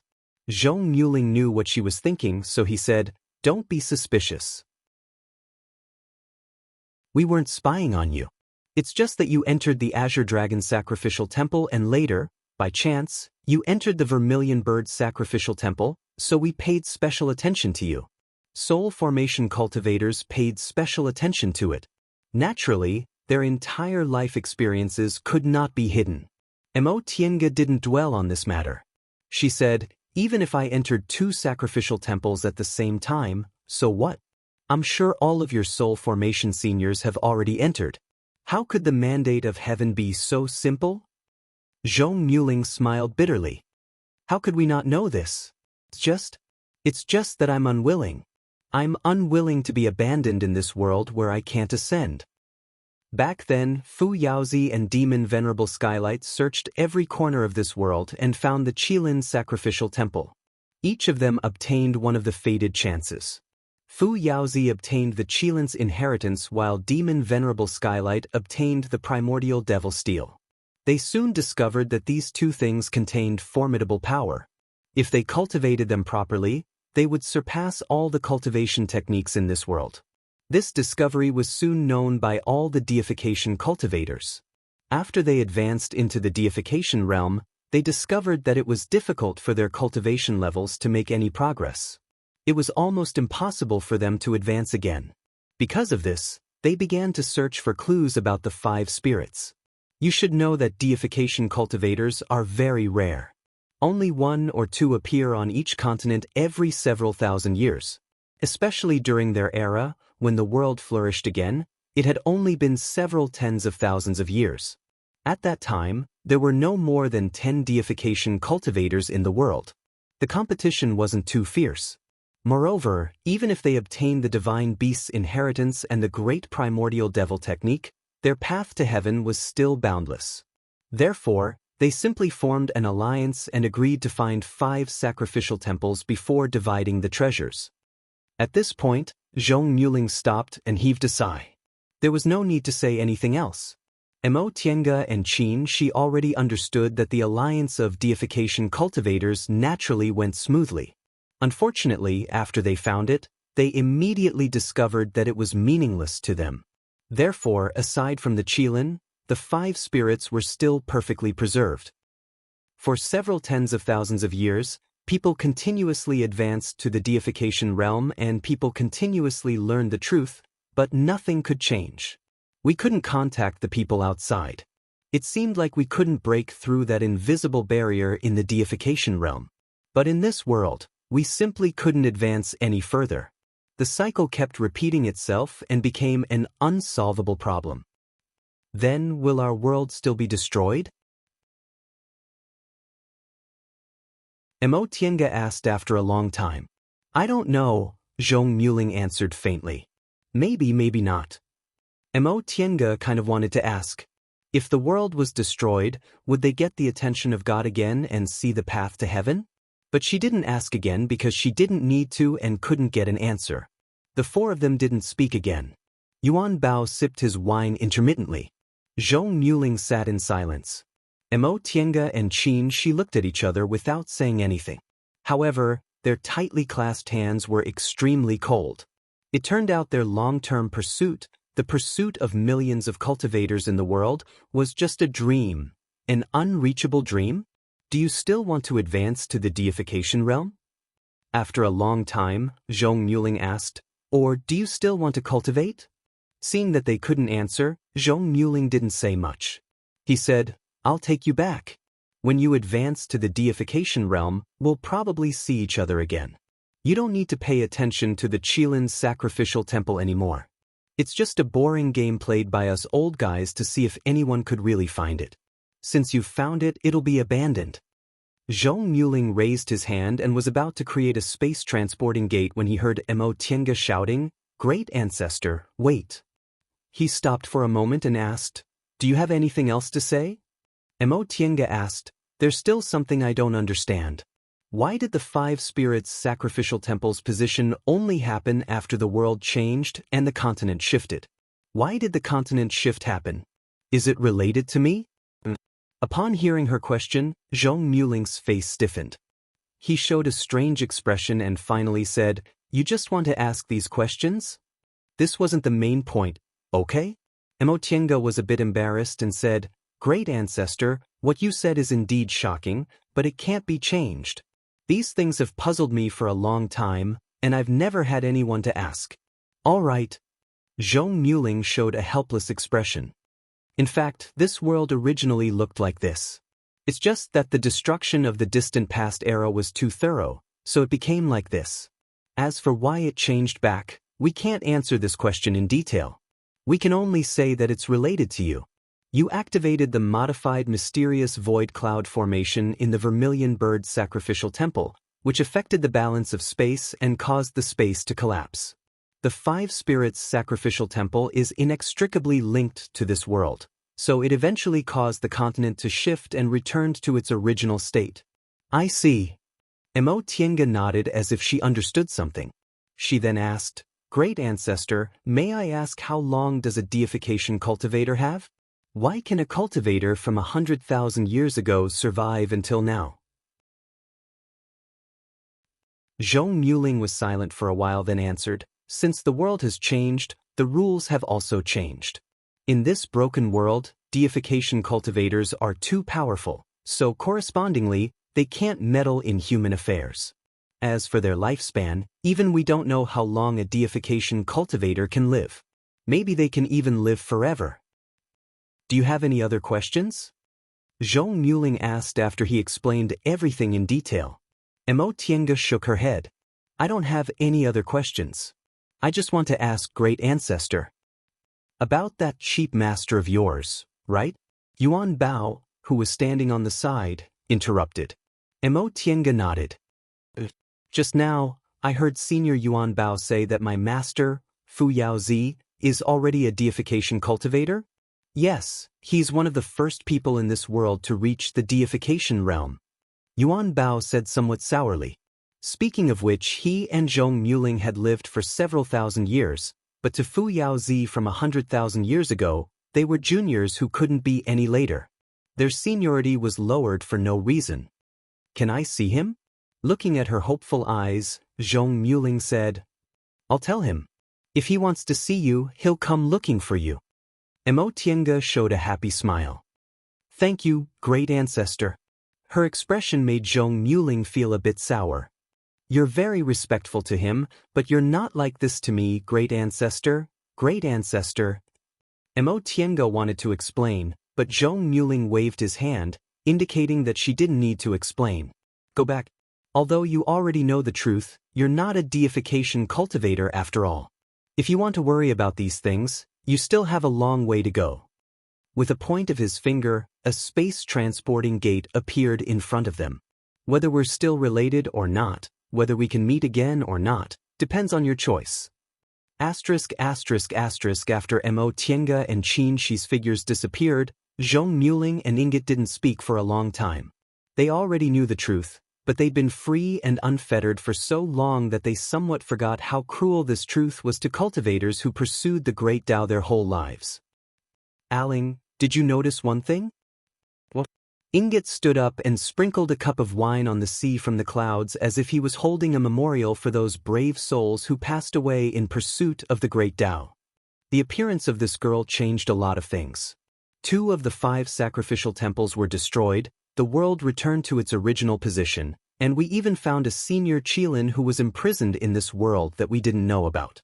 Zhong Muling was silent for a long time before he said, she didn't do all of this alone. Let's say that senior Qilin was the result of the efforts of the Qilin clan in Shumisi. But it's related to her again, isn't it?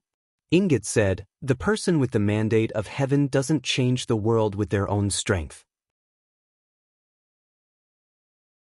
Instead, they cause the world to change. Zhong Muling was slightly moved. You're saying she's the person with the mandate of heaven? I didn't say that. Ingot looked calm. In any case, this game is over. Maybe the person with the mandate of heaven will really bring us the person with the mandate of heaven, or maybe there's nothing. But it doesn't matter. The days of the deification realm are really boring.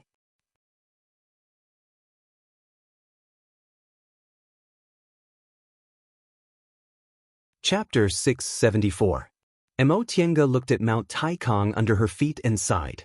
They had only left the mountain for a few days. None of them expected they would find the answer in such a short time. Senior martial brother.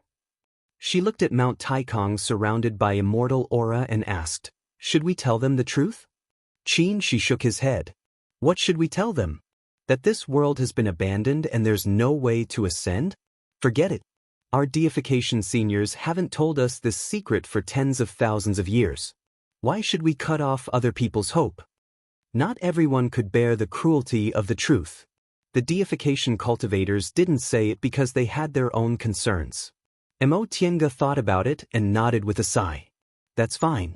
The fact that there's no way to ascend is something deification cultivators should consider.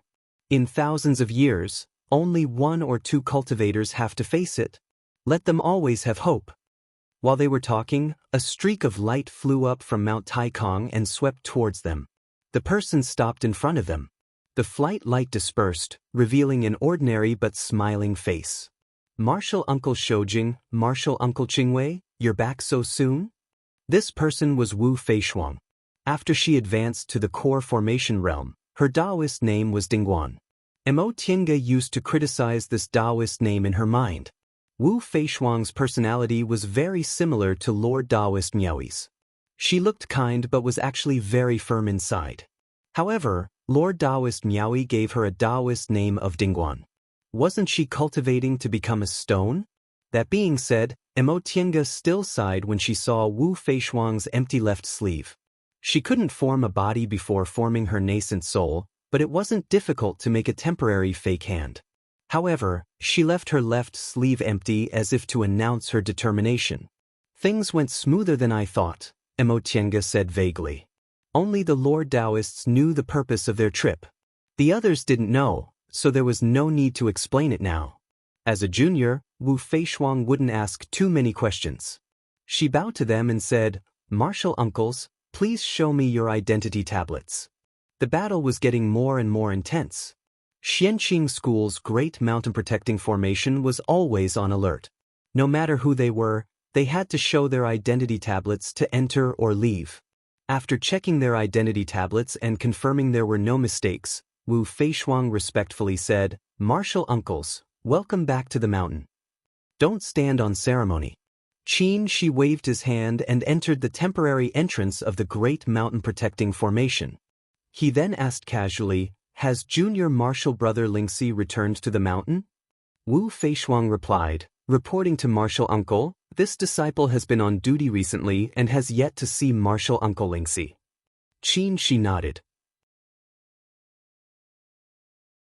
They were teleported to Zhong Muling and Yuan Bao and were sent back in less than half a day. Han Quan once said the others would have a fated chance, and Lord Taoist Lingxi might have been delayed because of this. Just as they were about to descend to Clear Spring Peak, their hearts suddenly trembled at the same time. It was as if an invisible force had appeared out of nowhere. In the next moment, a clap of thunder suddenly sounded in the sky, and the spiritual energy of heaven and earth surged, condensing into numerous tangible spiritual lights. "This is..." Wu Feishuang exclaimed in astonishment. "Who advanced to the nascent soul realm?" Mo Tiange was first startled, then delighted. She turned towards Qin Shi and asked, "Who advanced to the nascent soul realm?" After feeling pleasantly surprised, Qin Shi looked towards the source of the surging spiritual aura. "Morning Sun Peak, forming my nascent soul," Wu Feishuang murmured. She also looked at Morning Sun Peak with a complicated expression. There was both expectation and worry on her face. Could it be him? The celestial phenomenon of nascent soul formation was becoming more and more obvious. Lord Taoist Jinyang had already come out of his cave. Looking at the surging wind and clouds around him, he laughed heartily. "Ha! Good. Jifei, you finally didn't disappoint Master's expectations."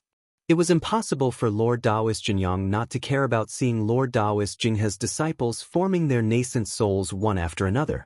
However, nascent soul formation couldn't be forced. His disciples either lacked fated chances or they didn't live up to expectations, so he couldn't do anything about it. At this moment his long-cherished wish finally came true, so he was extremely happy. Once he finished laughing, he was even more delighted to see Mo Tiange and Qin Shi returning. "You two came back so soon? Where's Lingxi?" "Senior martial brother Jinyang." The two bowed to greet him. "Junior martial brother Lingxi will probably come back later." Qin Shi looked at the celestial phenomenon of nascent soul formation on Morning Sun Peak and asked, "Senior martial brother, has Jifei formed his nascent soul?" Lord Taoist Jinyang was overjoyed and said in a loud voice, "Jifei learned his lesson all these years and cast aside his obsession. Now, he's finally severed his past entanglements and reached the nascent soul realm." Qin Shi nodded with a smile. "Xianqing School has its 9th Lord Taoist. Congratulations. 9 nascent soul cultivators, 10 wasn't far away." Lord Taoist Jinyang was complacent at the thought that the number of nascent soul cultivators in the sect would reach double digits when he was in charge. He wasn't a cultivator who wholeheartedly cultivated. He'd been in charge of Xianqing School for many years, and the strength of the sect gave him a great sense of satisfaction, especially when the one forming his nascent soul was his disciple. "Qingwei Shoujing, this is all thanks to you. Without you, Xianqing School wouldn't be where it is today." After the excitement, Lord Taoist Jinyang looked solemn and bowed deeply to them. The two hurriedly stepped aside. "Senior martial brother Jinyang, you're too polite. We're also Xianqing School's disciples, so this is what we should do." Lord Taoist Jinyang bowed and said with a smile, "You two came back just in time. Miaoyi and Xianyin are both in closed-door meditation, so it'll be a bit lonely for Jifei to come out. You two can make up the numbers. Besides, you're all disciples of the same generation, so it's always good to get closer." Mo Tiange and Qin Shi looked at each other. They both understood what Lord Taoist Jinyang meant. Bai Yanfei's downfall wasn't unrelated to them. Now that he formed his nascent soul and was on the same level as a Lord Taoist, he should erase everything from the past. The two of them going to greet him was a step forward to show their attitude. This was also Lord Taoist Jinyang's last test for Bai Yanfei. To be honest, Mo Tiange and Qin Shi didn't care about the entanglement between them, so they naturally agreed to Lord Taoist Jinyang's small request. Besides, if someone in the sect formed his nascent soul, they should greet him. When Qin Shi returned to the mountain after forming his nascent soul, didn't Lord Taoist Jinyang, who was the head of the sect, also come out to greet him personally? The two of them agreed and followed Lord Taoist Jinyang to Bai Yanfei's Immortal's Cave. After taking 2 steps, they heard Wu Feishuang say, "Martial Uncle Jinyang, Martial Uncle's disciple is on duty and can't leave, so I won't go." Lord Taoist Jinyang finally noticed her. His excited expression faded a little, and he said with a bit of guilt, "Feishuang, it's okay to leave for a while." Lord Taoist Jinyang hesitated and didn't finish his words. Even if Mo Tiange and Qin Shi weren't outsiders, it wasn't good to talk about the matter between husband and wife in public. Wu Feishuang said solemnly, "It's precisely because someone is forming his nascent soul that we should be more careful on duty, so Martial Nephew can't stay for long." She paused for a moment then said, "Martial Uncle, please pass on my congratulations to Martial Uncle Zhifei for walking out of his inner demon and setting foot on the Great Tao." She called herself her Taoist name and called Bai Yanfei Martial Uncle Zhifei, so her attitude was very obvious. Lord Taoist Jinyang was silent for a moment then sighed. "Forget it. If I keep meddling, I'll be disrespectful. You can go." Wu Feishuang cupped her hands at the 3 of them then rode her magic weapon and left. Mo Tiange shook her head and followed Lord Taoist Jinyang to land on Morning Sun Peak.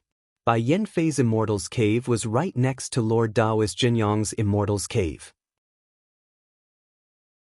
The spiritual aura was no less than that of Morning Sun Peak's Master's Cave, which showed Lord Taoist Jinyang's preference for him.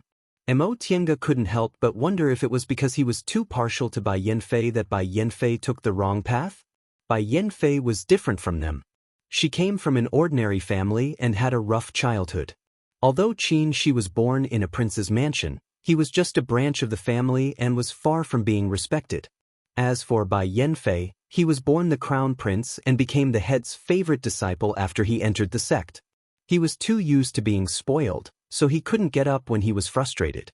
In fact, in terms of talent and comprehension, Bai Yanfei wasn't worse than them. Even if he couldn't compare to her spiritual roots of the origin, he was still several times better than Qin Shi. He also had generous conditions. A great cultivator in the late stage of the nascent soul realm was meticulously taught, and countless resources were at his disposal. Perhaps he had too much, so he forgot that some things had to be obtained through hard work. No matter how smart or rich a person was, he would only walk a little earlier and a little faster than others. If he always held his head high, he could see a higher goal, but he often couldn't see the road under his feet. In the long run, there would be a day when those people he never paid attention to would sooner or later appear in his line of sight and become existences he could look up to. At that time, he would realize how unsteady his steps were all the way. The feeling of falling from a high place wasn't good, but if he didn't fall, he wouldn't be able to climb back up. Mo Tiange stood behind Lord Taoist Jinyang and watched as the stone door of the cave opened. A person slowly walked out with a calm gaze and dignified demeanor. She faintly smiled. That arrogant and impetuous junior brother, after being silent for several decades, had finally stood up and firmly solidified the once illusory path. After seeing Bai Yanfei, Mo Tiange and Jinyang returned to the cave. They hadn't left for long, and the cave was in good condition. The two of them sent a message to their master and reprimanded their disciples. After a while, they sent a message to Gujian's sect to ask whether Jing Xingji had returned. Before Gujian's sect replied, Lord Taoist Jinyang came to visit with Lord Taoist Jinghe and Lord Taoist Miaoyi. Mo Tiange was a bit flattered to see how cautious they were. After greeting them, she said, "Master, since you're back, you should have sent someone to inform us. How could you trouble Master to visit us in person?" Lord Taoist Jinghe didn't put on airs as a master today. He waved his hand and said, "Your master came back at the last minute." I still have to go to Kuanzhong City after I'm done, so I don't have time to put on airs. Let's talk quickly. Mo Tiange was speechless for a moment. Qin Shi reacted quickly and directly led them into the cultivation room. There were no chairs in the cultivation room, so the five of them sat on the praying mats. Lord Taoist Jinyang asked first, I didn't ask about the day Zhifei formed his nascent soul. Shoujing and Qingwei, you came back so soon, and Lingxi didn't go with you. Is there something wrong? Qin Shi poured tea for each of the masters one by one, then answered, Rest assured, senior martial brother Jinyang. Nothing unpleasant happened. Then you... Lord Taoist Jinyang still frowned. As the head and senior martial brother, he was also worried about Lord Taoist Lingxi, who hadn't returned yet. Miaoyi held the teacup, sniffed it gently, then put it down. She said with a smile, Senior martial brother, although Shoujing and Qingwei are injured, they look calm. Lingxi is obviously fine. Moreover, they don't look anxious or unhappy at all. It seems we found some answers on this trip. Mo Tiange looked at Lord Taoist Miaoyi with admiration and said, Senior martial sister Miaoyi is wise. We've indeed found the answer, but the answer... She hesitated a bit and heaved a long sigh. I hope you won't be too disappointed after you know it.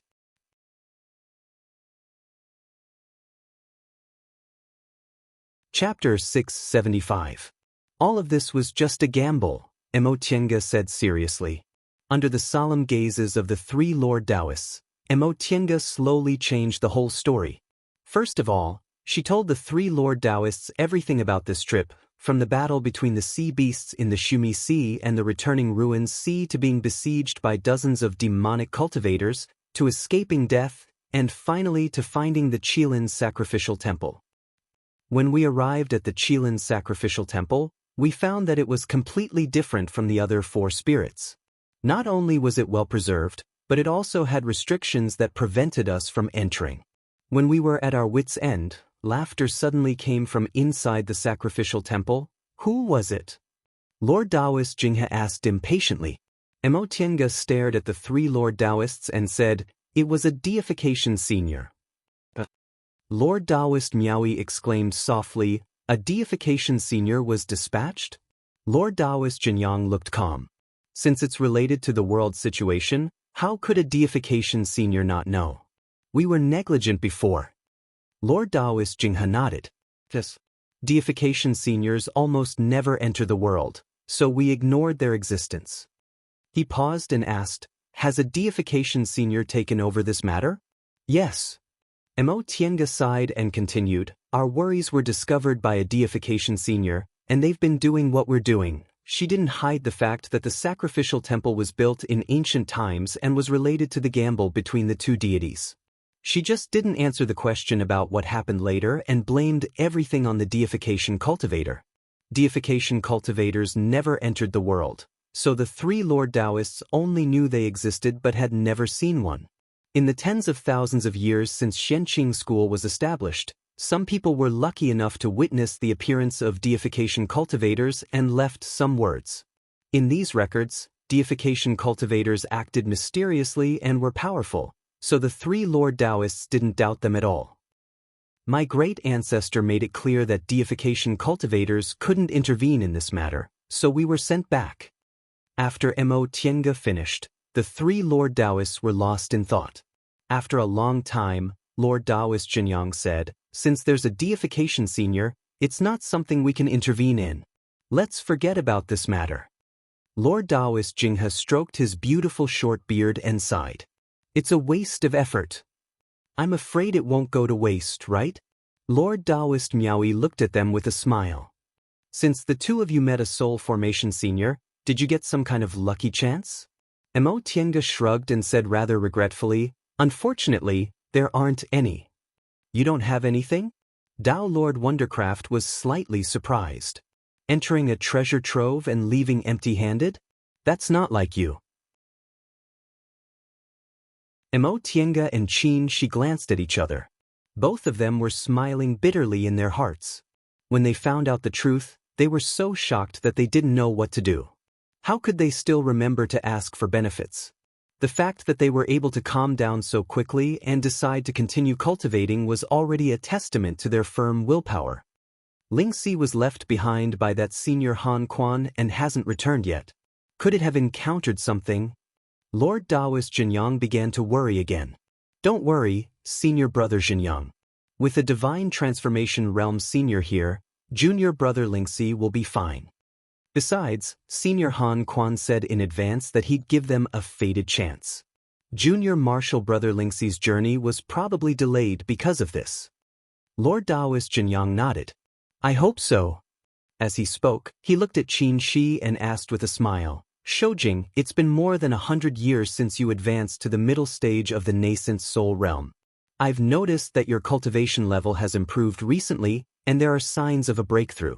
When will you enter closed-door meditation to advance to the late stage? Qin Shi looked at Mo Tiange and said, if there are no accidents, I'll enter closed-door meditation soon. That's good.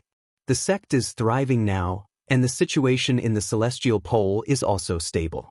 You don't need to worry about trivial things. Lord Taoist Jinyang thought about it and became happy. If you can advance to the late stage smoothly, you'll definitely shock the world. Advancing to the late stage in just over 300 years old is something that has never happened in the celestial pole's cultivation world. Lord Taoist Jinghe was both gratified and jealous. That's right. With my talent, I only advanced to the nascent soul realm when I was 400 years old. Needless to say, the late stage of the nascent soul realm was 900 years old at that time. He couldn't help but recall when he took Qin Shi away from the prince's mansion. At that time, he only thought that since the descendant of the Qin clan had spiritual roots, he, as his granduncle, should help him a little. Later, seeing that Qin Shi's mind was pure and his comprehension was extremely high, he only thought he could pass on his mantle. Several hundred years passed, and Qin Shi's cultivation level was getting higher and higher, getting closer and closer to his own. Now, it was even possible for Qin Shi to surpass him. The late stage of the nascent soul realm wasn't easy to pass, but his intuition told him that this boy wouldn't be delayed for too long. After thinking about it carefully, Qin Shi's mental state was unhindered, his cultivation level was solid, and he also had top-notch resources, so how could he not pass this hurdle? Back then, he couldn't advance because he lacked fated chances, but after obtaining a few flowerless golden fruits, he was able to cross the threshold of the late stage in one fell swoop. Qin Shi smiled but looked at Mo Tiange. Senior martial brother Jinyang, it's too early to say that. I'm afraid it won't be long before the world really shakes. Lord Taoist Jinyang looked at Mo Tiange. Is Qingwei going to advance again? Mo Tiange pursed her lips and smiled. How can it be that fast? It'll take at least several decades. Several decades isn't fast. Lord Taoist Miaoyi said angrily, are you trying to provoke senior martial sister? Speaking of which, Lord Taoist Miaoyi was also known as a genius. She formed her nascent soul before she was 300 years old, but she was still in the early stage of the nascent soul realm now, so the title of genius was somewhat undeserved. But she was still smiling, so it obviously didn't linger in her heart. Lord Taoist Jinghe said, you're encumbered by your cultivation technique. If it weren't for the fact that your cultivation technique is incomplete and you've spent a lot of effort to fix it, how could it be delayed until now? Now that your cultivation technique is complete and your cultivation level is stable, it won't be long before you make a realm breakthrough.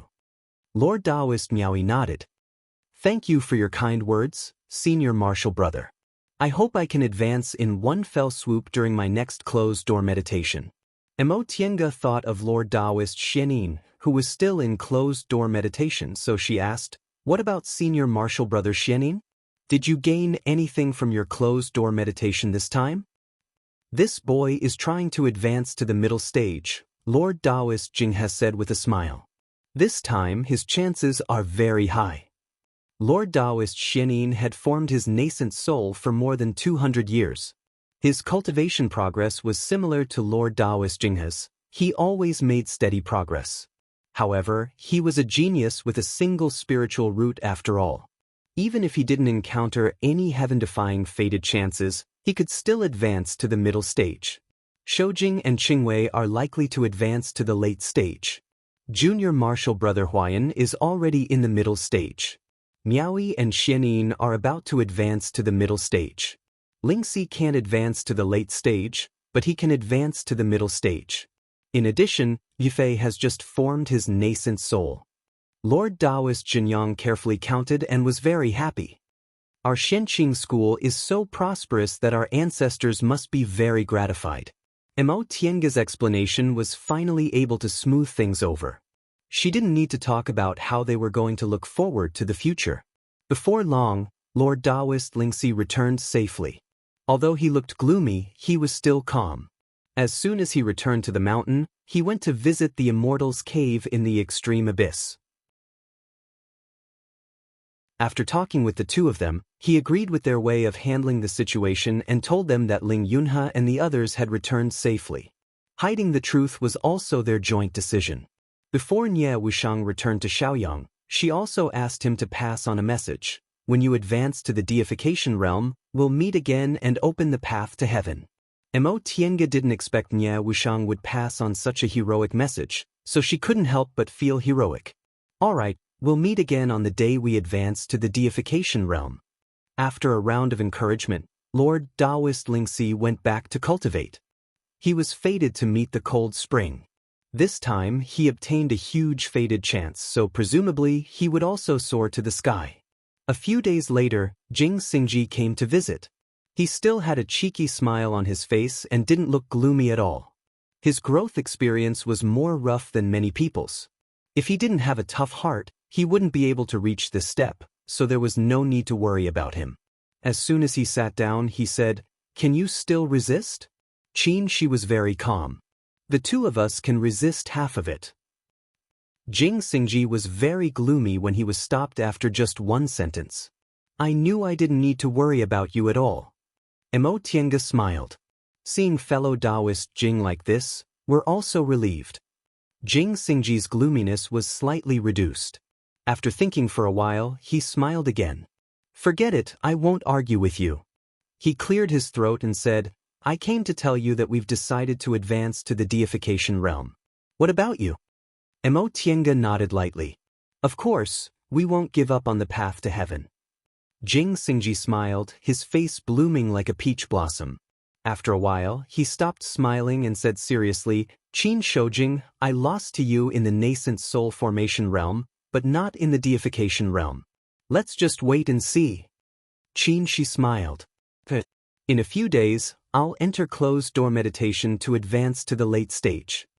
Jing Xingji was stunned and shouted, "What? You're going to advance to the late stage so soon, but I'm still far away. Isn't this?" Jing Xingji soon said goodbye, saying he had to go back to closed-door meditation. He absolutely couldn't lose to Qin Shi too much.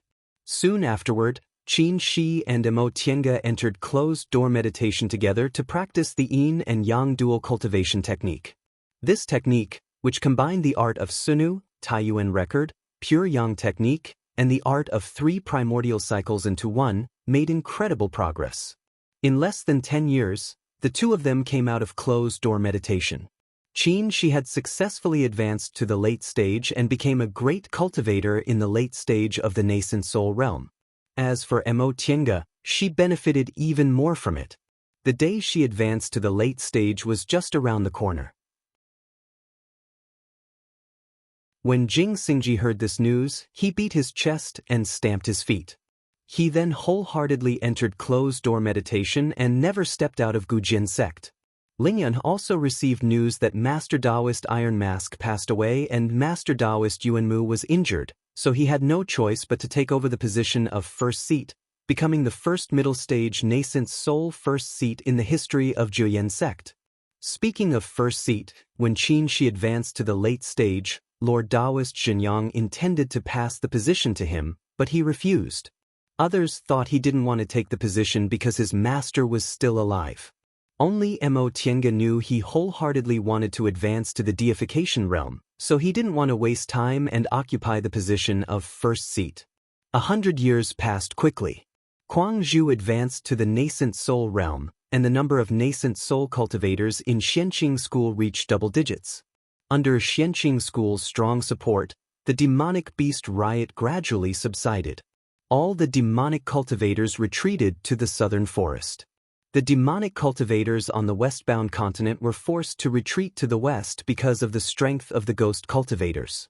As for the devil path cultivators, they moved to Yunzhong one after another, taking advantage of the chaos in Yunzhong to occupy the territory in the west and continue to recuperate.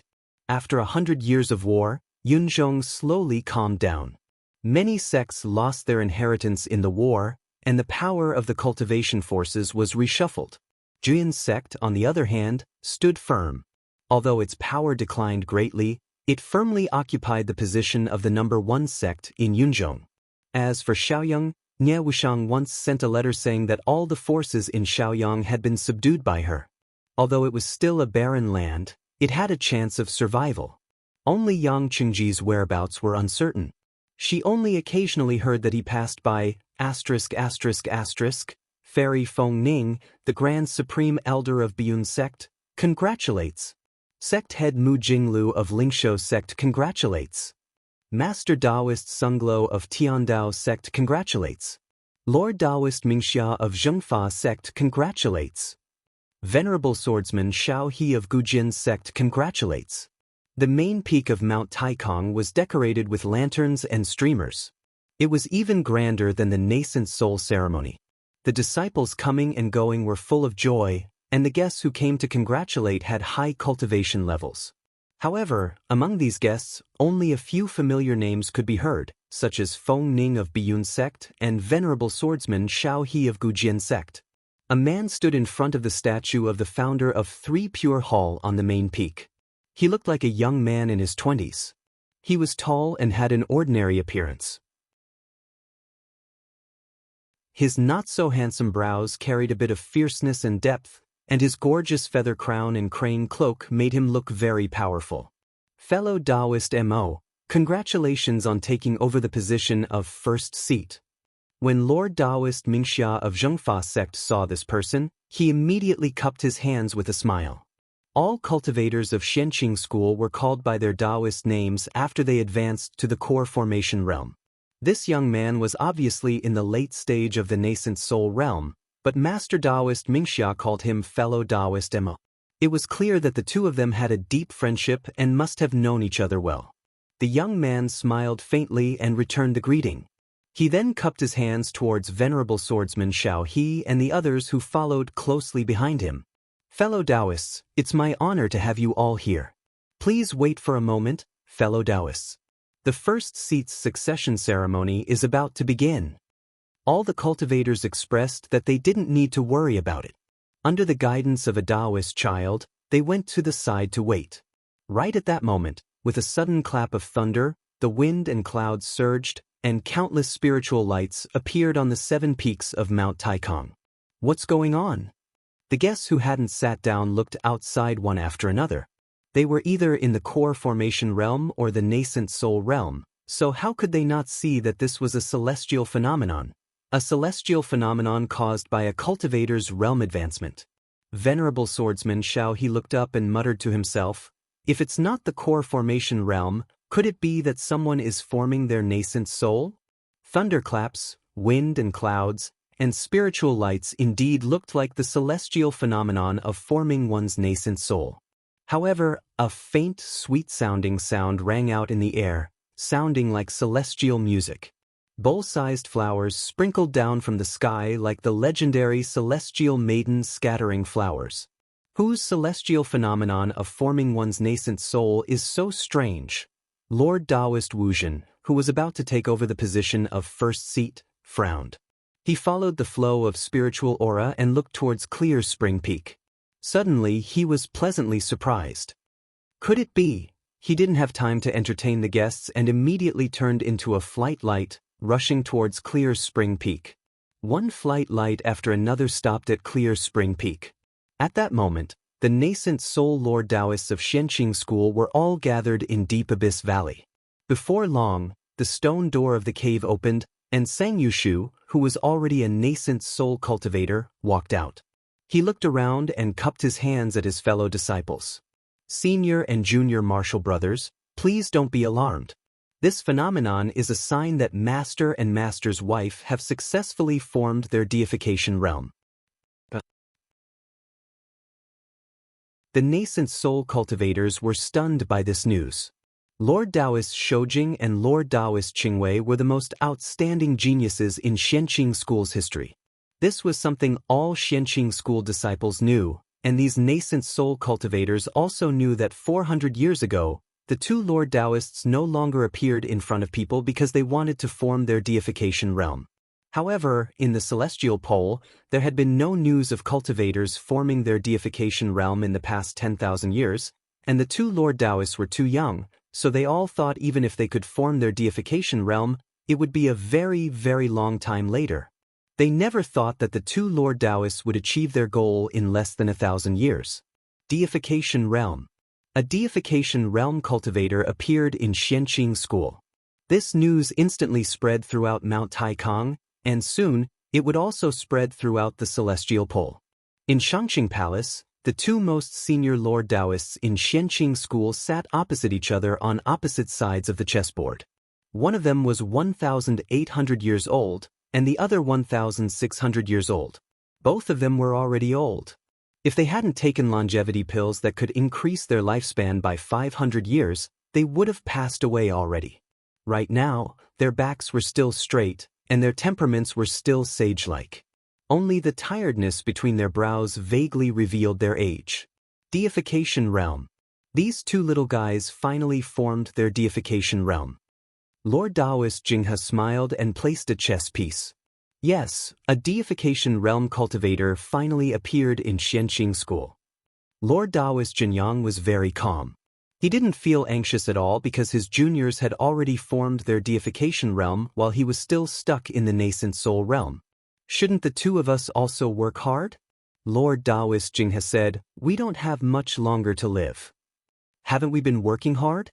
Lord Taoist Jinyang stroked his beard with a smile. It's just that those two people walked faster than us. Lord Taoist Jinghe nodded lightly with a smile on his face. They've been in closed-door meditation on Demonic Mountain for 200 years and finally found the key to forming their deification realm from the immortal aura in Immortal's ruins. Now that you've handed over the position of head to them, do you want us to also give it a try? Lord Taoist Jinyang glanced at him with a smile and scolded him with a smile. They went together because they're doing dual cultivation. What's the point of us two old guys going together? I don't have any special hobbies. Go. Lord Taoist Jinghe rolled his eyes. I like to look at beautiful women. I'm not interested in looking at an old man like you. Several days later, Gujian Sect's venerable swordsman Jing Xingji, Yunzhong Jiuyan Sect's head Grand Supreme Elder Ling Yunhe, Lord of Shaoyang Sect Nie Wushang, and Yang Qingji, who wandered the world without a fixed place, all received a message. We've formed our deification realm. When will we meet again? End of book. You're tuning in to the Dreamy Chapters YouTube channel. We're so grateful for your support, and don't forget to subscribe to join us on this incredible journey through captivating stories. Your generosity through donations truly makes a world of difference, as it's the primary source of revenue that allows me to expand and enhance this channel for you. Thank you from the bottom of my heart for being a part of this adventure.